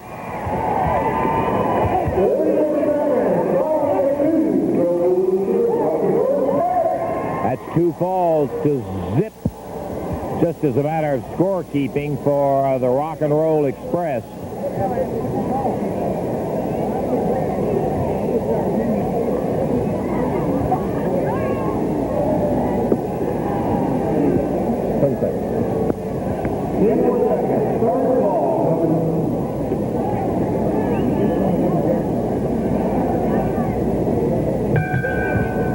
The 10 count as the 30-second rest period is over. 2 falls very quickly by the Rock and Roll Express, and sometimes that is not the best strategy. I'm not saying it isn't here, But a lot of times you will see a team. Good teamwork there is from outside the ring. Grappler number 1 grabbed the waist of grappler number 2, held him up when Rick went up in the air for the drop kick. There wasn't anybody to kick. Morton is down hard. We were saying some teams take the opportunity to not even try for a fall. They just inflict punishment, hoping that the man is not going to be able to answer the fall after the rest period.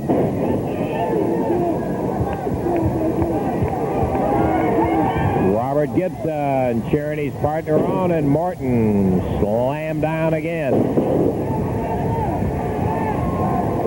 Grappler number 1.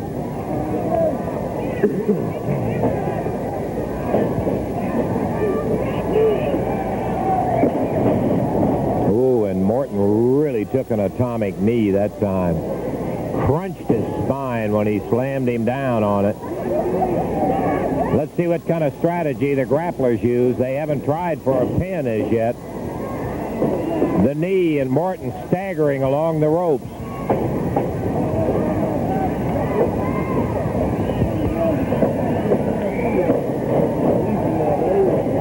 Down goes Ricky.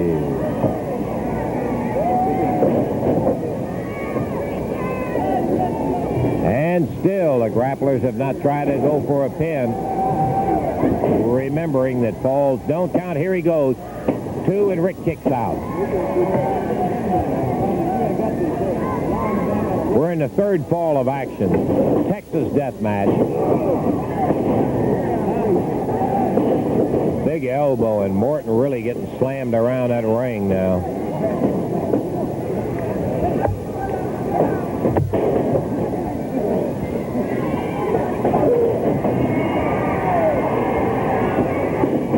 Number 1 in, and he is really slamming the boot to Rick Morton. Robert Gibson coming around to try to help his partner out in the event he needs it. And the grappler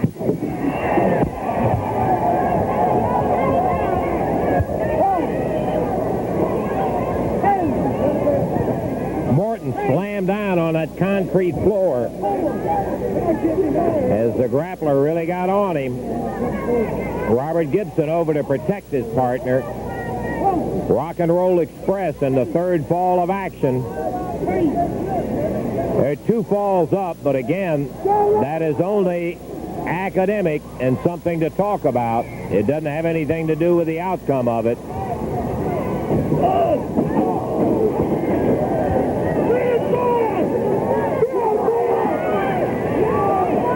Morton slammed in and really caught hard with that forearm coming off the rope. In the air over the shoulder. The other one on the top rope slams Morton down. Anything goes in a Texas death. They think they've got Morton. They got him right there. 3rd fall goes to the Grapplers. They really unleashed one on Rick Morton.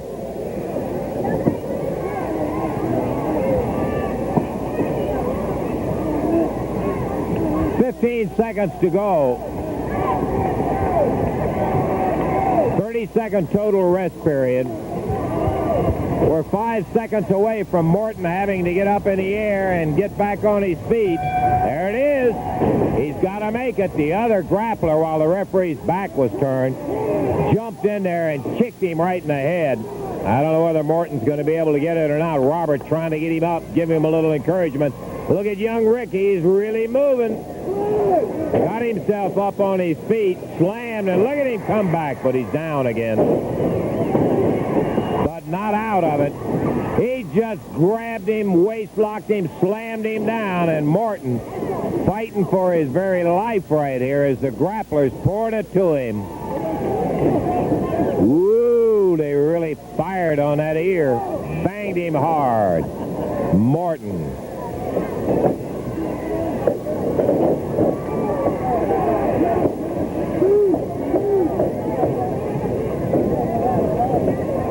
Grapplers over the top rope, and there's no disqualification in a Texas Tornado death match.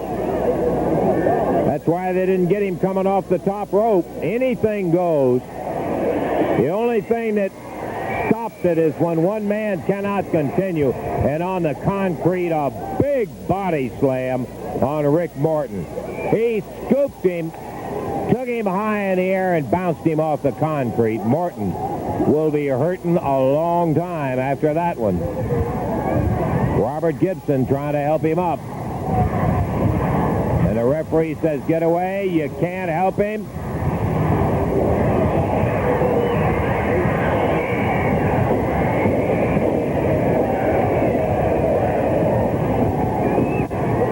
And once again, grappler number 2 jumps down and laces him one while he's on the concrete and the referee's back was turned.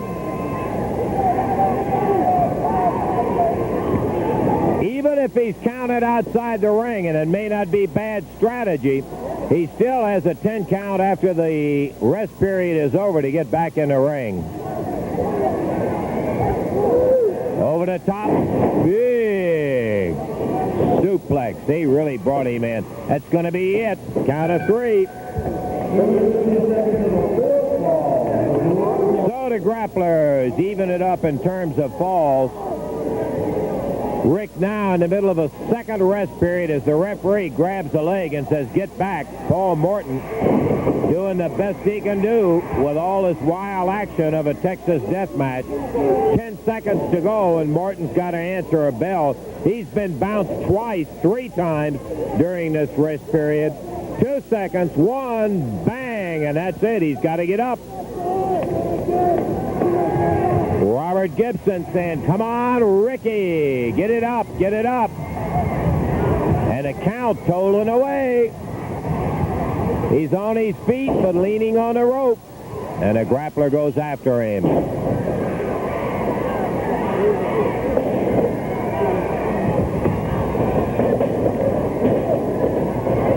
Morton, good move. Side suplex. When Rick brought him down, he hit his own head. He was off balance, staggered as he was.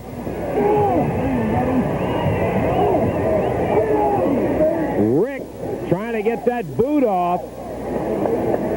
That's the one that the grappler has been accused of loading, and we have seen him on too many occasions. Uh-oh, big brawl starting.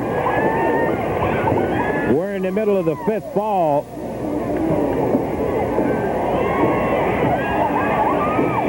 Morton's head slammed against the chair. Ricky down, and here's another cover. I'm a little bit surprised. And finally a 3 count as the 5th fall goes to the grapplers.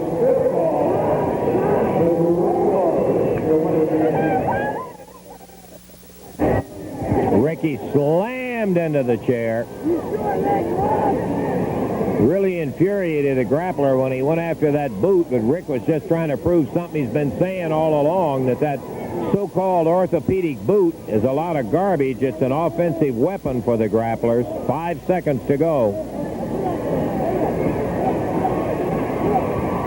Bell, and there it is. The rest period is over. Morton has got a 10 count again. Boy, could he use a tag on Robert Gibson.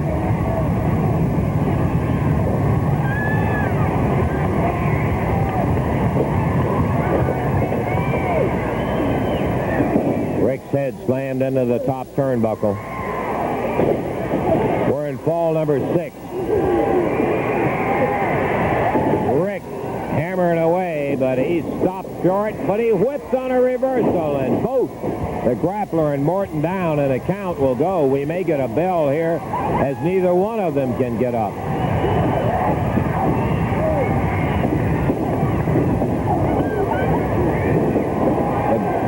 Grappler comes in, Robertson, and now he goes after Morton.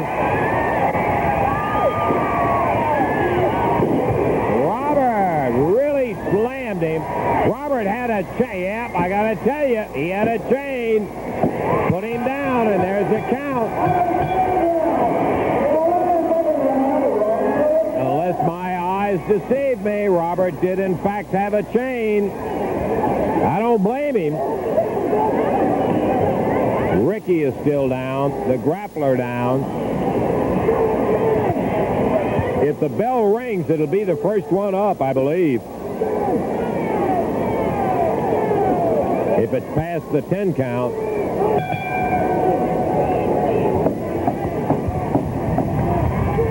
And the count is now at 3. Ricky's starting to stir. The grappler moving. Rick, as close as he's been to the corner and tag Robert, but he doesn't know where he is. He's lost his location. The grappler falls back down. Ricky is up, and he gets it. He's the winner. That is going to be in fall number 7, the Rock and Roll Express.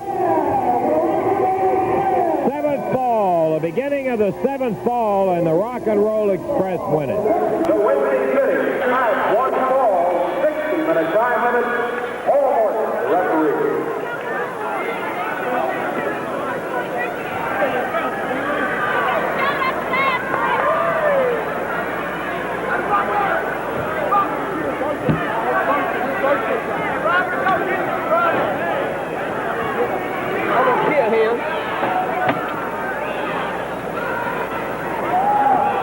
I think we got some signals crossed there somewhere. Like music? Yeah. Well, looks like it's a sleeper on the phone up there.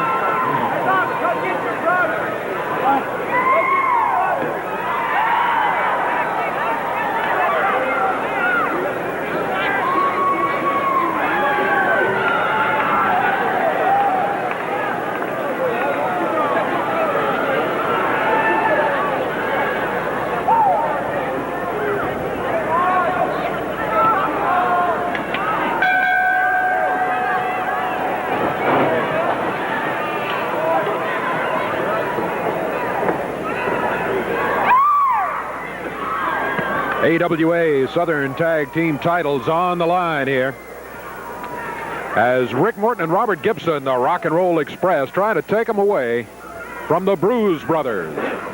Dream Machine in there now for the Bruise Brothers. He hits the mat. Rick Morton off the ropes. Dream Machine grabs the arm, takes him down to the mat. Pork Chop Cash, the other Bruise Brother, over in the corner. And down on the floor in their corner, manager Jimmy Hart, president of the First Family.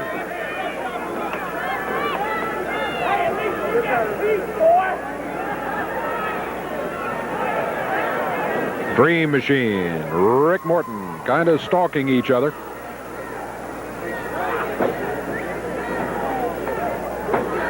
Rick Morton with Dream Machine back on the ropes. A whip across the way. Oh, Dream Machine hangs onto the ropes. And Rick Morton misses the drop kick.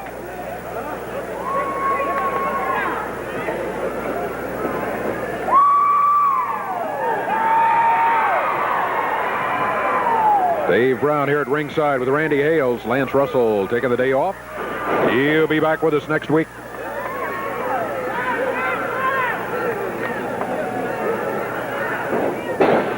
Robert Gibson in for the Rock and Roll Express. Dream Machine still there for the Bruise Brothers.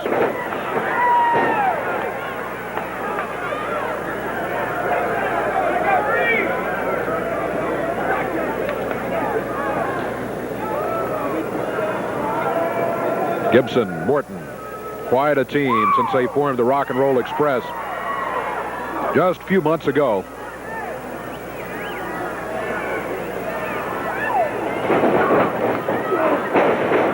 Robert Gibson using the ropes. Oh, Dream Machine sets up.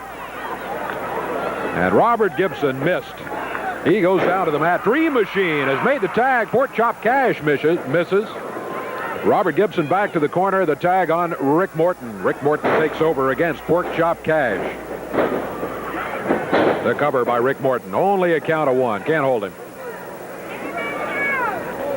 Jimmy Hart has said the Rock and Roll Express not ready for a title match. He said they're just a couple of kids. I think the Bruise Brothers finding out they got them some competition here as the Bruise Brothers try to hang on to the AWA Southern Tag Team belts. Pork Chop Cash off the ropes, but off the ropes with the upper arm. He drops, but Rick Morton is gone. And Pork Chop Cash hits the mat.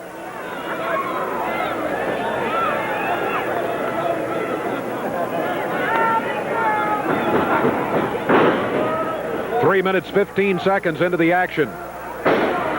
Oh, Robert Gibson, after the tag, just kind of flips over the ropes and onto the leg of Pork Chop Cash. Now he makes another tag. Rick Morton back in.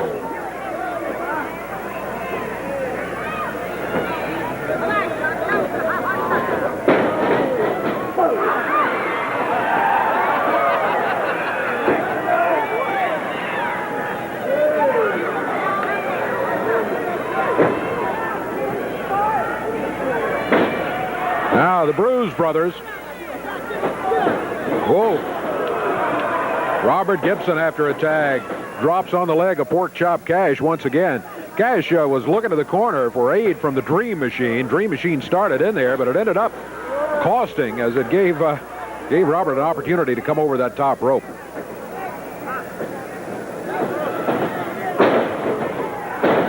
Rock and Roll Express working on the left leg of Pork Chop Cash of the Bruise Brothers.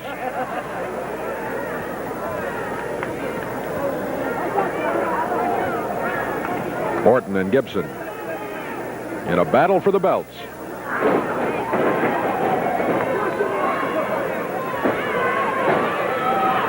Pork Chop Cash on his feet.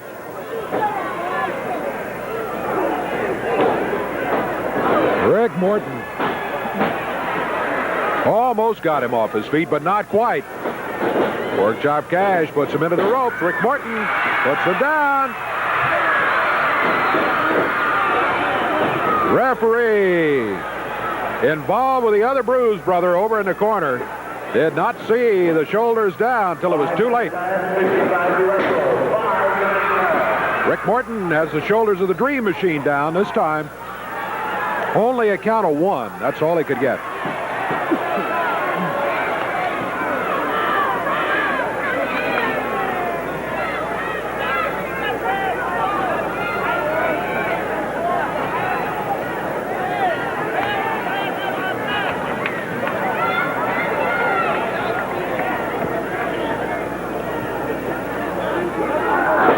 Rick Morton goes to work on the left arm.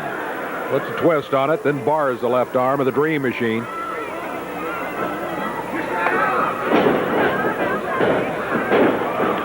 Morton stepped over, but he gets clotheslined by the Dream Machine. Bruise Brothers make a tag. Pork Chop Cash back in for the Bruise Brothers.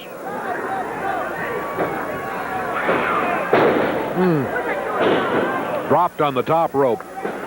Rick Morton in trouble.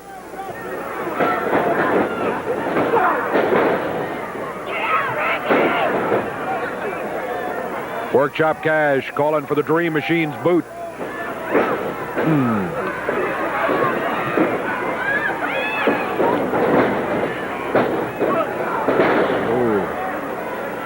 Rick Morton. Backdrop.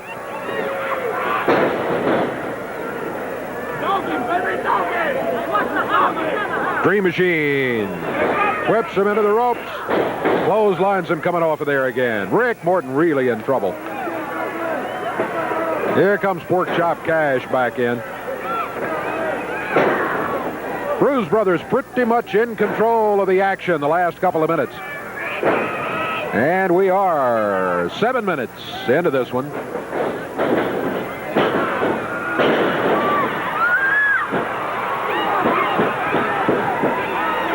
Both wrestlers down, Rick Morton and Pork Chop Cash.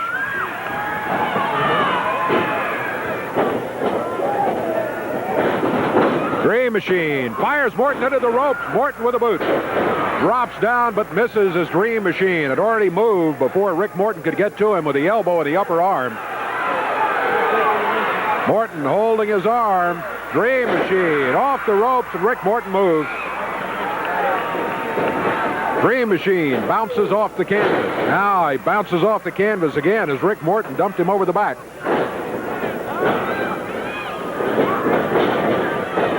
Rick Morton trying to get set but couldn't do it in time. Dream Machine hit him.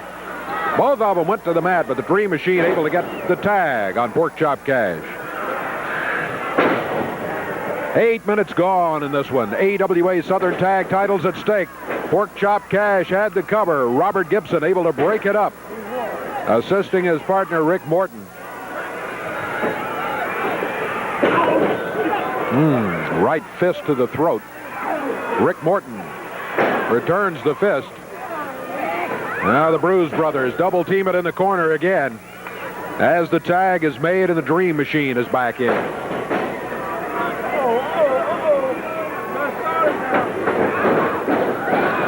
Reversal by Rick Morton, but the Dream Machine set.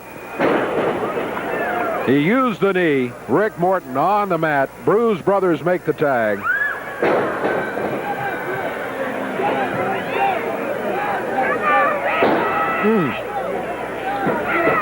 Pork Chop Cash hit Rick Morton right in the side of the head with his knee.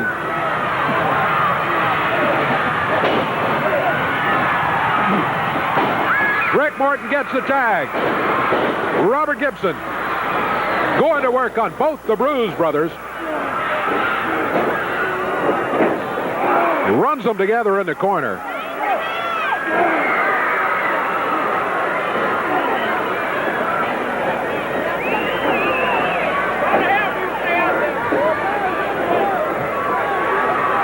Rick Morton body slam by Pork Chop Cash while Robert Gibson's working on the Dream Machine. Pork Chop up on the top rope. He dropped. He tried to get to Rick Morton. Could do it. 1, 2, 3. Brand new Southern Tag Team Champions. The Rock and Roll Express, Rick Morton, Robert Gibson. They've got the belts. New champions here as the Rock and Roll Express defeats the Bruise Brothers. 9 minutes, 43 seconds the time. We'll be back.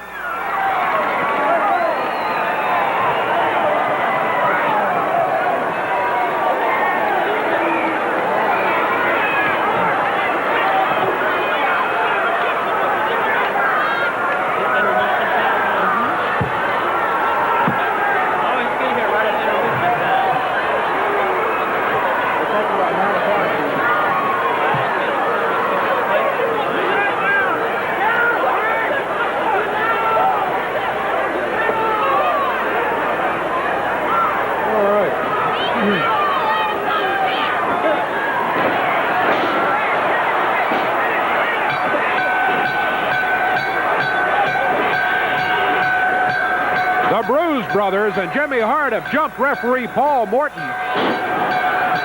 The match over. The Rock and Roll Express have won the Southern Tag titles. And now the Bruise Brothers and Jimmy Hart really working on referee Paul Morton after the match is over. Pork Chop Cash up on the rope. Here comes the Rock and Roll Express in. They've got him. Now, the Bruise Brothers and Hart get out.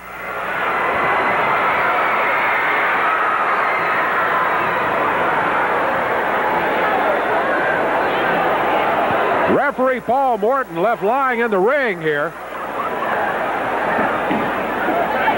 Rick Morton back in. Here's Robert Gibson.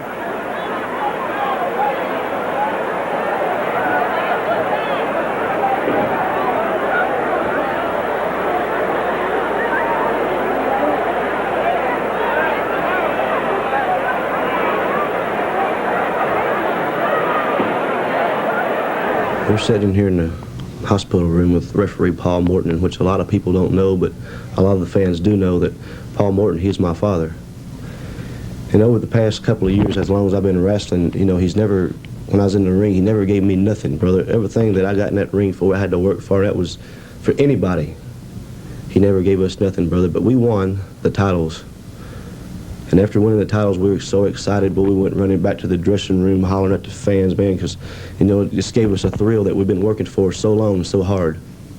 Then after getting the back, the people were hollering, and some of the hollering that they jumped you dead out in the ring, and man, you know, it was just something that come over me. I couldn't believe it, so I went running back out, went to the ring, and I seen it.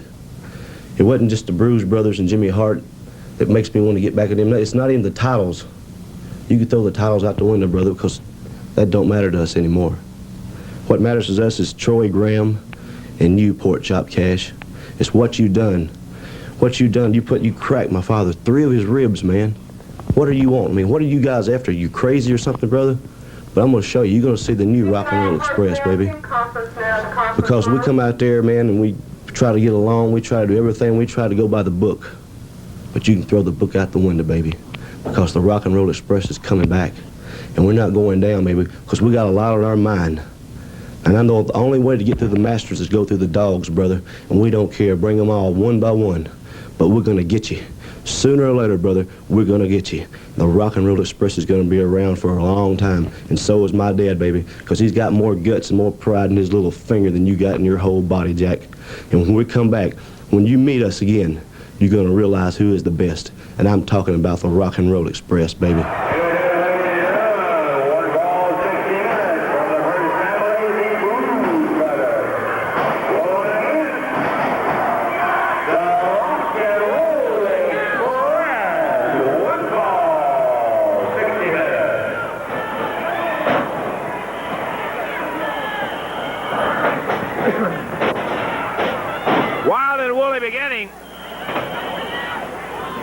As Rick Morton and Robert Gibson come out blazing with both guns loaded against the First Family's Bruise Brothers. Man, they hit the ring. And the next thing they hit were the Bruise Brothers. Dream Machine going after Rick. Robert helping his partner out is Jimmy Cornette hollering and screaming at the Bruise Brothers.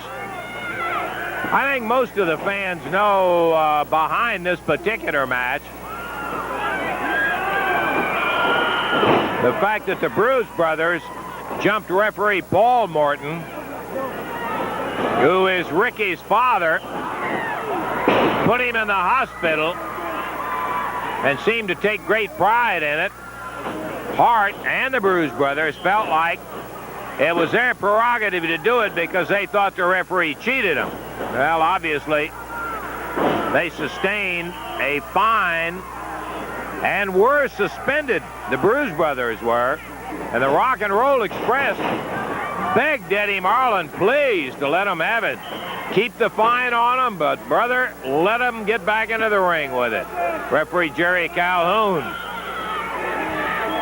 in there as the Dream Machine's head has been split open.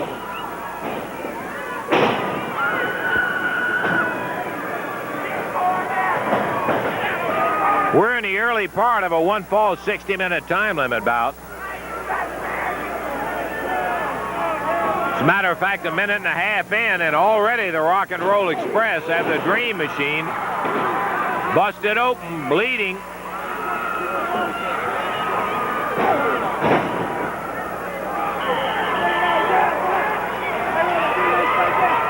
Jim Cornette, manager, in the corner with the Bruise Brothers, wearing out a pair of shoes.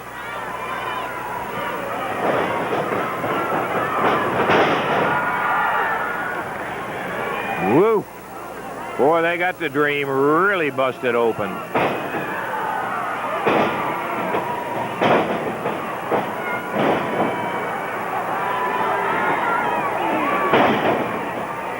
Robert Gibson takes over, and he rattles the Dream Machine.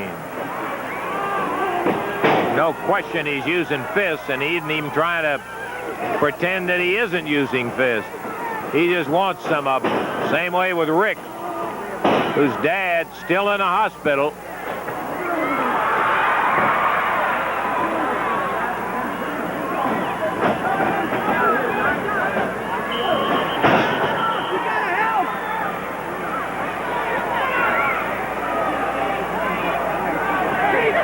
Rick Morton takes a tag from Robert. And the Dream really being kicked around by the Rock and Roll Express. They've got him well away from the corner where Pork Chop Cash. 3 minutes in, and the Rock and Roll Express have not let up till yet. Southern Tag Team belts are at stake.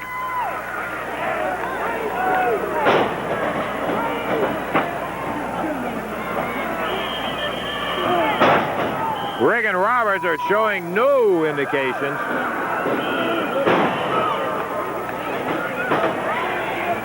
that they're going to let up at all as they continue to work on the Dream Machine.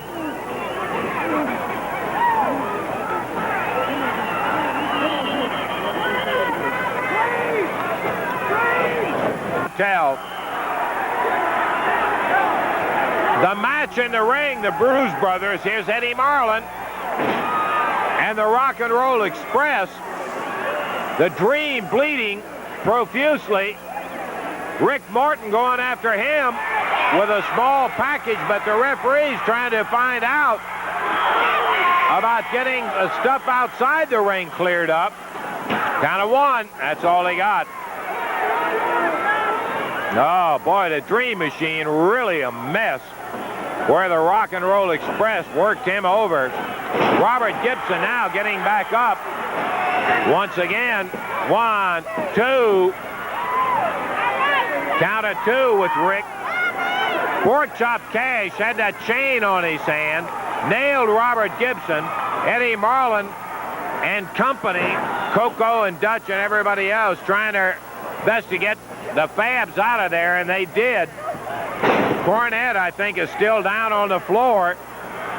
Meanwhile, Pork Chop Cash working on Rick Morton, going after those Southern belts that they lost in a previous match.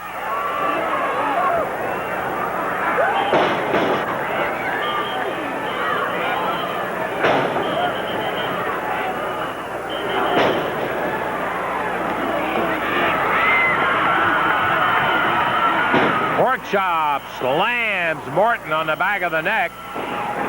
Well, they got the Fabs out of there. Cornette is still down on the concrete. A count, but not enough, and Pork Chop drops with another elbow. And again, Dream Machine, who's really hurting. Here comes Jimmy Hart. They're down to try to get Jimmy Cornette out of there. He was, I gotta tell you, the Fabulous Ones were not trying to interfere with the match, even with Cornette, who cost them an earlier match.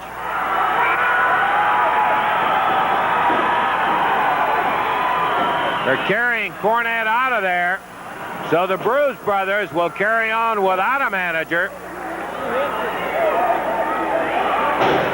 Rick Morton slammed by Pork Chop again. Good night. Woo! Robert way up in the air to make a tag, but he's not on the apron. It wouldn't do any good. Count of 1, and Rick kicks out of it.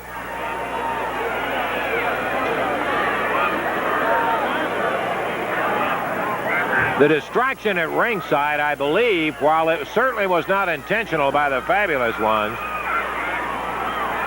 turned the tide as it gave Pork Chop Cash a chance to pull a chain out when the referee was trying to get the mess at ringside straightened up. Pork Chop started using that chain. And since that time, the Bruise Brothers have had things going their way. Dream Machine still with blood all over him. Tags back out to Pork Chop. He was a little unsteady on his feet, and he made a tag back to Pork Chop.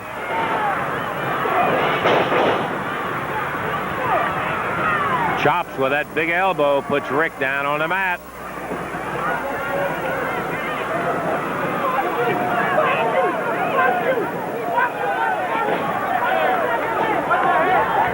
Coming up on the 9-minute mark. Oh, and Pork Chop dropping Ricky down as he pulled a slick maneuver to get out of the way, and he just dropped Rick straight down on that top rope. Morton in the center of the ring. I was going to say he will never make it to the corner.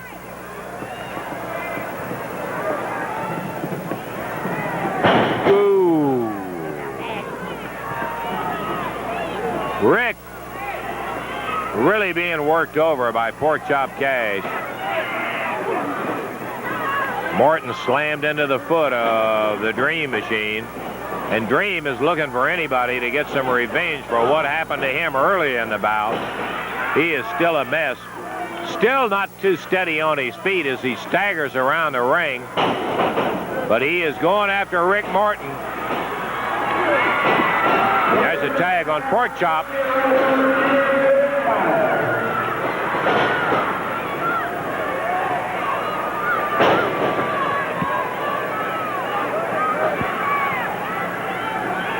And Pork Chop blazing away on Rick Morton at the 10-minute mark.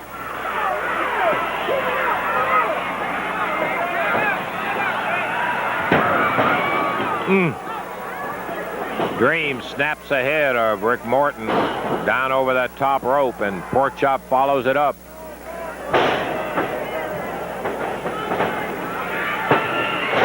As a kick out at the 2 count, Ricky saved it. Robert trying to root his partner in there to get over to the corner and tag out. But Rick unable to make it. Pork Chop drops down hard on him again.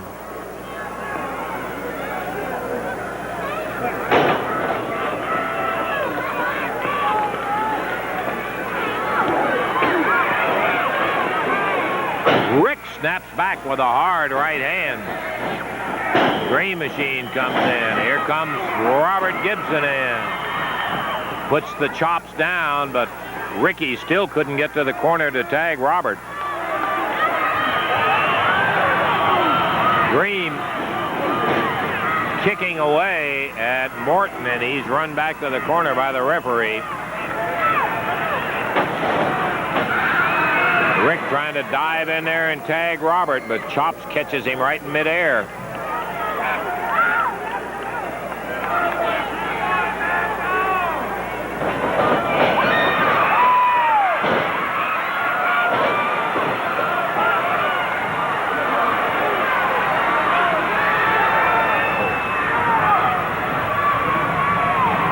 Southern Tag Team belts on the line.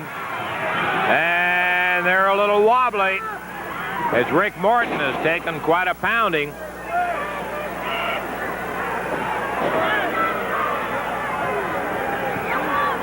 Pork Chop makes the tag on the Dream, and Ricky does not on Robert. Still too far away. Backdrop. Tag again on Pork Chop.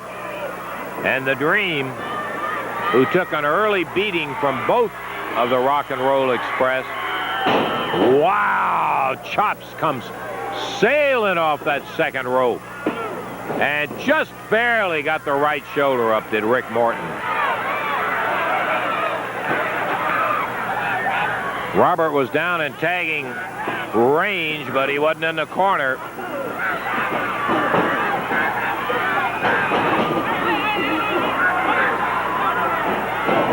Rick trying to drive backward over to the corner where he can tag Robert. Chop stops him again.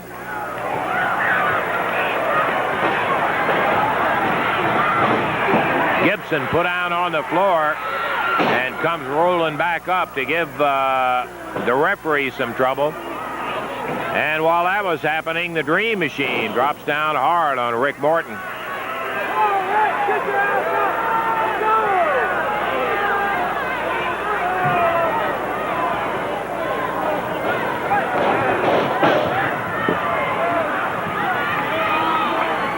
Coming up on the 14-minute mark in this Southern Tag bout.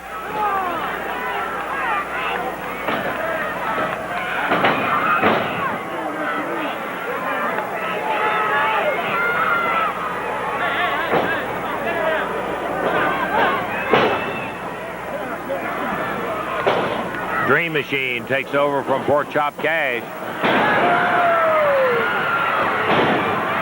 And Ricky putting the Dream Machine down, try to follow it with an elbow, and he missed. The Dream just missed, and Chops comes back in to get Rick Morton.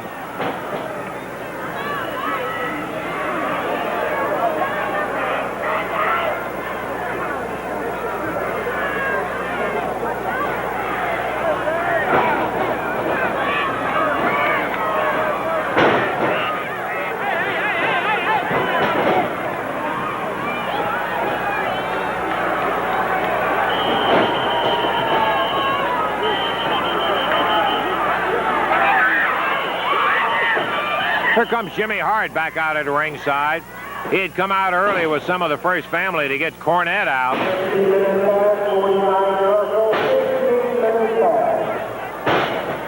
There's a 15-minute mark with 45 to go. Southern Tag title. Hart pitches a chain in. Dream Machine nails Rick Morton, and we may have new champions. We do. There's the 3 count. And Rick Morton succumbs to the 3 count after being nailed with a chain. Thrown in by Jimmy Hart. The winners and the new Southern Tag Champions regaining the title. Spectacular entrance of Leaping Lanny. The Pavo family, symbolic of a whole family of tough athletes. Let me tell you something for a flat-out fact. These people, look at Lanny. And a fine move there. Savage comes back in. Watch out for the rock and roll. We're enjoying it. Yes, sir. Savage, after one of the crowds.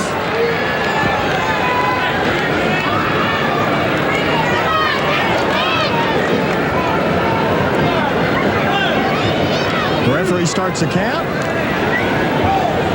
Here comes Lanny back into the ring. And Angelo trying to quiet the crowd down. They're 100% behind Rick and Robert. Oh, yeah. Beautiful. Angelo Pavo complaining about something. What? I don't know. Look at this. Look at this. Going to work on the knee or the leg of Lanny.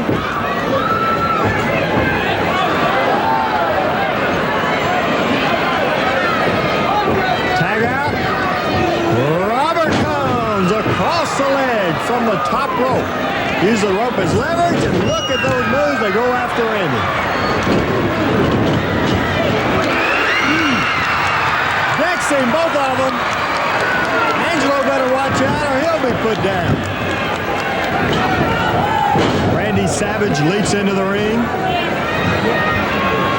Robert Gibson. Angelo comes around, going to distract Rick Morton. Morton to go after him, I am certain. Yes, sir. Sends him down. Angelo Pavo does his job, distract anybody around.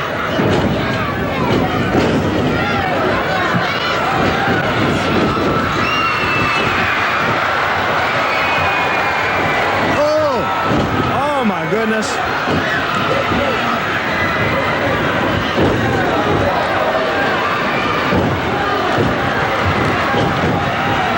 Look at Lanny go after Robert, but Robert gets out of the way. Here comes Morton. Ricky goes after Randy Savage, puts Leaping Lanny down.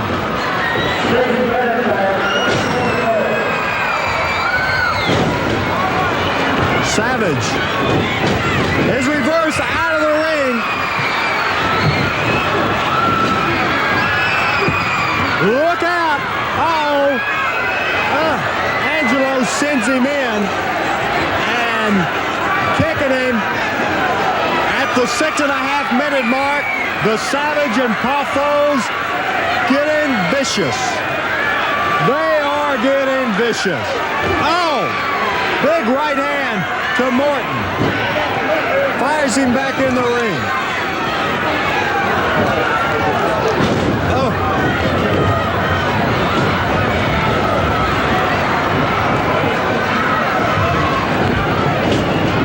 Into the turnbuckles. Morton hits hard. A boot to the top of the head. Drops down on the back of Morton. Rick taking a tremendous amount of punishment. Elbow. Savage snaps him down. And Morton moves. badly cut. A tremendous cut on the head of Rick Morton. But Rick, we remember a tremendous amount of fight. But he's caught by Savage in the corner.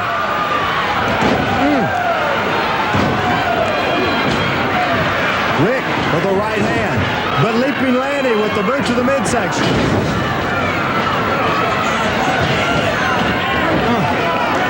To the turnbuckle and a tag on Savage.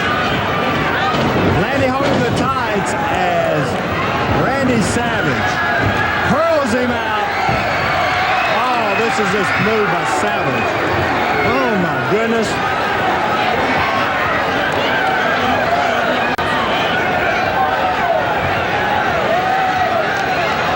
Morton picked up, back in the ring, trying to get the tag. Missed it, and a tag on Savage's brother, Lanny Pavo. Here comes Angelo. Going to lead to a beautiful victory. It's started. Angelo Pavo with his brand of commentating. Lanny, Rick Morton moves. Good move on Rick Morton. He made the tag. Yes, sir. Goes after Lanny, puts down Savage. Right hand to the head. Puts Savage down. Fires him in. Ducks him over. Oh! And a disqualification. Disqualification, 9 minutes of time as the win goes to the Rock and Roll. A disqualification. Look out, Savage is caught as they tried to power drive Robert Gibson on the concrete floor. Now the brawl's right out as we back up right on the table. Savage has it on the table. What is he doing? He's trying to power drive him on the table. He's trying to power drive him on our announcer's desk. Oh my God! Oh my gosh, he broke the table. Rick Morton, as we need some help. Savage, come on, Randy. Randy, this is ridiculous. Right on the, ring the bell. Let's get this stopped here. I've never seen anything like that. They power drive Morton on the table, broke the table, now trying to do it again. They run their heads. Get them out of here, Robert. Oh my goodness. Worried about Rick Morton. Morton power drive on the table. I take it for granted, maybe I shouldn't, that all wrestling fans know that Randy Savage and Lanny Pavo are brothers. Bam! Good right hand, Rick Morton. Ducked under that elbow and fired it right when he turned around.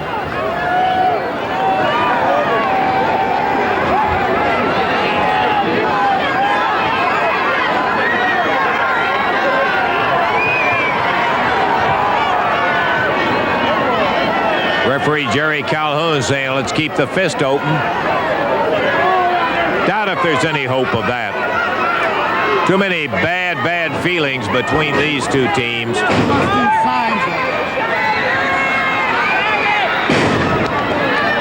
Randy Savage slamming Rick Morton down. And as Savage comes off the turnbuckle, Morton catches him, sunset flip. Roberts got him, but only for a 1 count, and there's a tag on Lanny Pavo.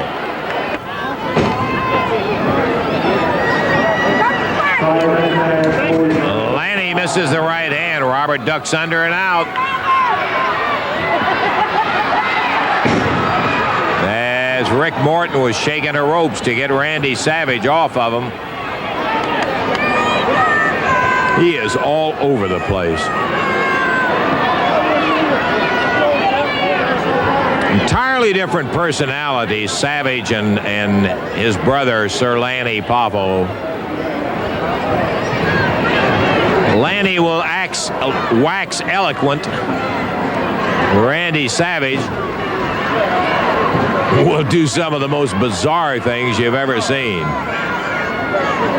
Rick and Robert showing no fear of this High-powered team of Pavo Mania. Look at here! Beautiful drop kick.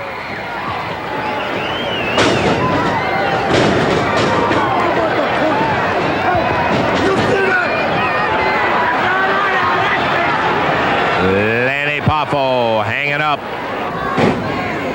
Tied up. Whoa, Rick almost got out from under that side headlock before Lanny had it clamped good. Front face lock, tag on Savage. And that's Savage, a whirlwind. Fires Ricky out. Now look out. Now look out. Down with both hands right on top of him. Yeah, he'll be back. Robert Gibson comes over.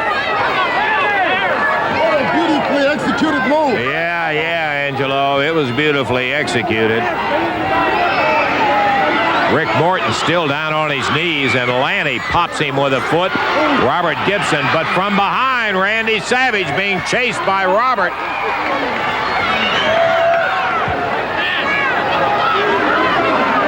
Let me tell you, Robert and Rick, they can throw that caution and rules to the wind. They'll go after you in a second, give them half a chance. Rick is hurt. Back in the ring again. Savage tosses him over the top rope while the referee was sending Angelo Pavo back to the corner. Angelo grabs him, slams his head down on the ring apron. Now they're having a field day, taking pot shots while the referee's getting Robert Gibson out of there. Now the referee's over. Robert and Lanny Pavo going at it. Rick rolls back in the ring to get away from Angelo and Randy Savage. Ooh, double hand from Savage down on Rick. There's that front flip, and Lanny got a 2 count.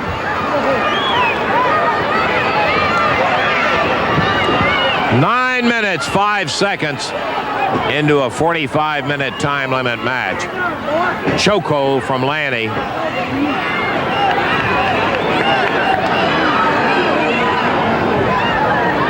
He has Rick's arm in a hammer. Oh, and as Rick leaped over him, Savage caught him with a big elbow.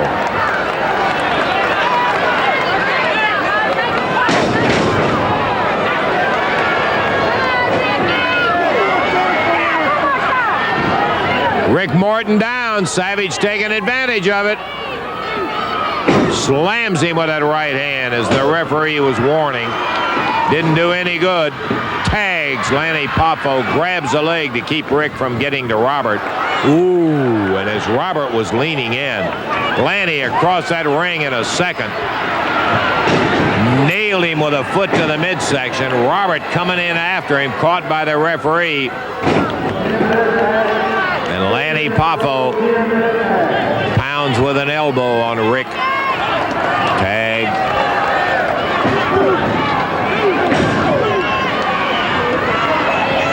And there goes Morton out on the floor.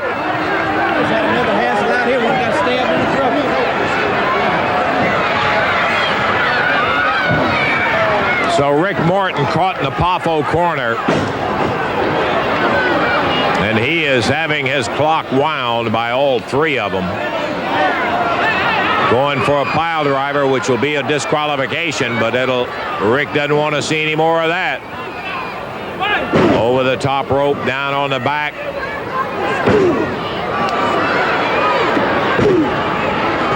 Lanny ripping with a right. Rick trying to come back. Nails Lanny. And just before Morton got a good spring to get Robert's hand, he just barely grabbed a leg to keep him from getting over there. Savage around behind grabs Robert Gibson, blasts him one. That's to keep the tag from being executed. Robert going after him.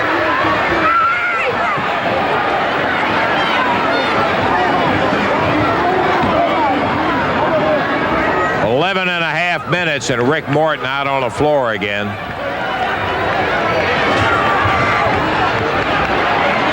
Here comes Angelo.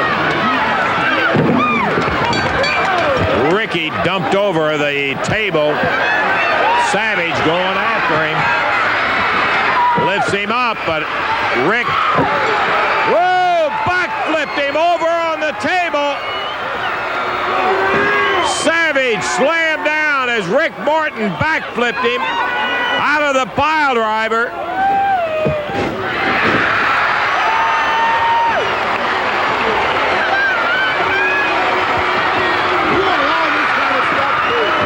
He was the one that was doing the pile driving in there.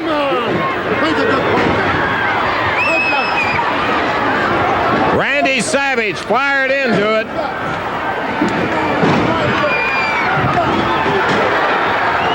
Lanny Pavo. Oh, looks like we're getting all four of them involved here. Out on the floor goes Savage.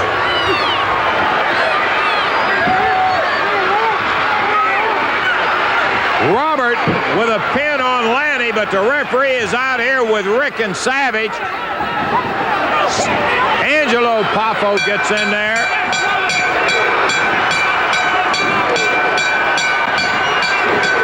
"13 minutes, 6 seconds. It's going to be a disqualification, and look at Rick Morton go on Angelo.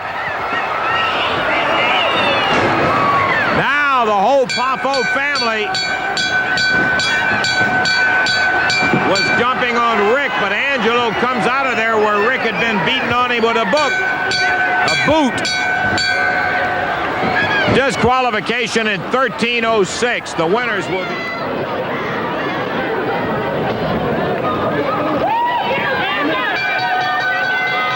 Oh yeah, bell time, and that means action time. A couple of very fast teams in this tag action match. The Unmasked Nightmares, Ken Wayne starting out with Danny Davis as partner, going against the Double R's, the Rock and Roll Express, Rick Morton and Robert Gibson. Jerry Calhoun, the referee. Mid-South Coliseum, Memphis, Tennessee. Lance Russell and Randy Hales right at ringside. And this ought to be a dandy. Two very fast teams. Rick and Robert have got the size advantage. Whoa! Wayne spearing with that right hand. He was going to take Rick out of action right away. But Morton, too quick, went down underneath him, and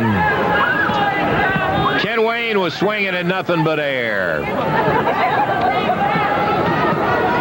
We're in the opening minute of a one-fall 15-minute time limit bout. There's a tag on Robert. Rick whips Wayne in. Aha! And he catches Robert with that foot. Robert was going over for a backdrop after Rick had popped him in on that whip. And here's a little help from Rick on his partner, Robert. Ken Wayne.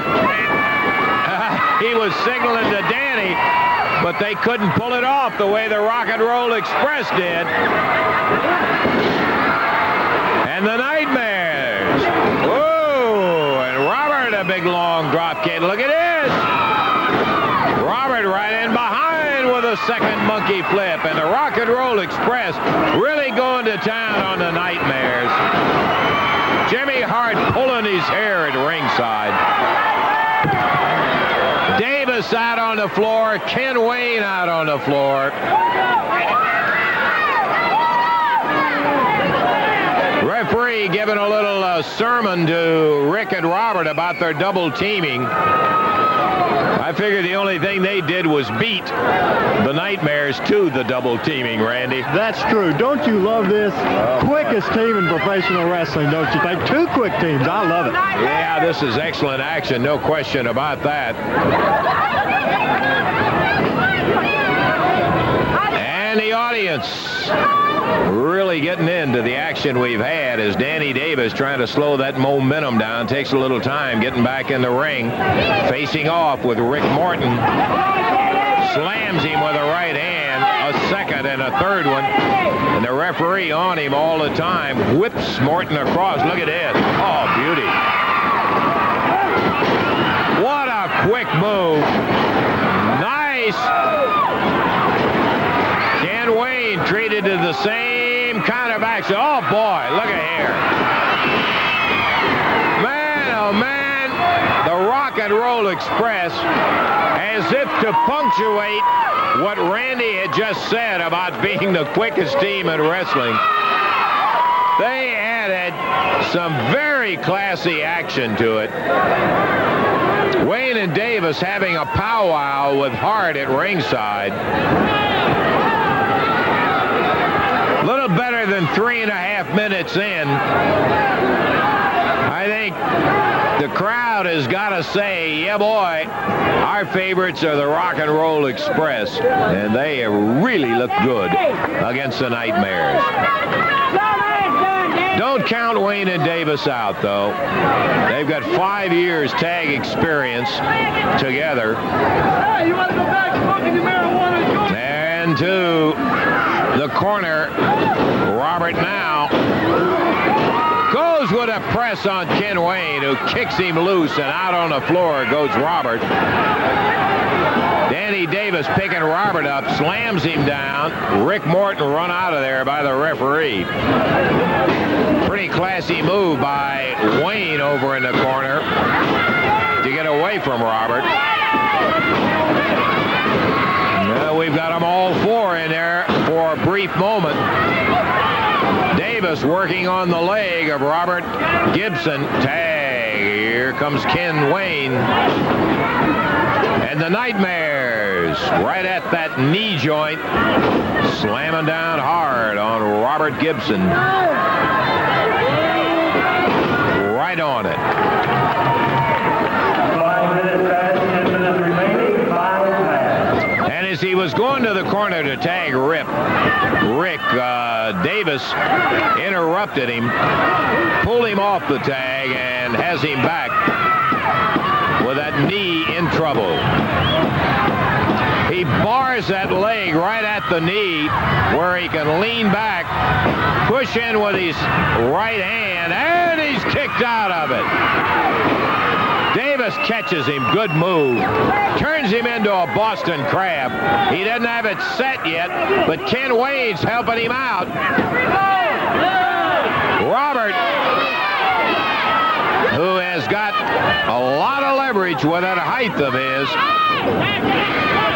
Tag goes to Wayne, drops with an elbow, and Davis cuts loose of that Boston Crab. Into the ropes, whip. Around behind. He didn't get him in the classic clothesline. He clotheslined him, hooked his other hand in a loop, and power slammed his head into the mat.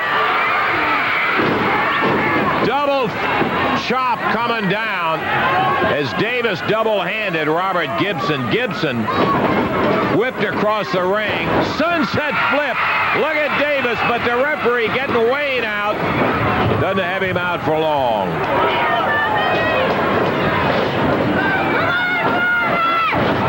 Six and a half minutes in. We're approaching the halfway mark time-wise in this match.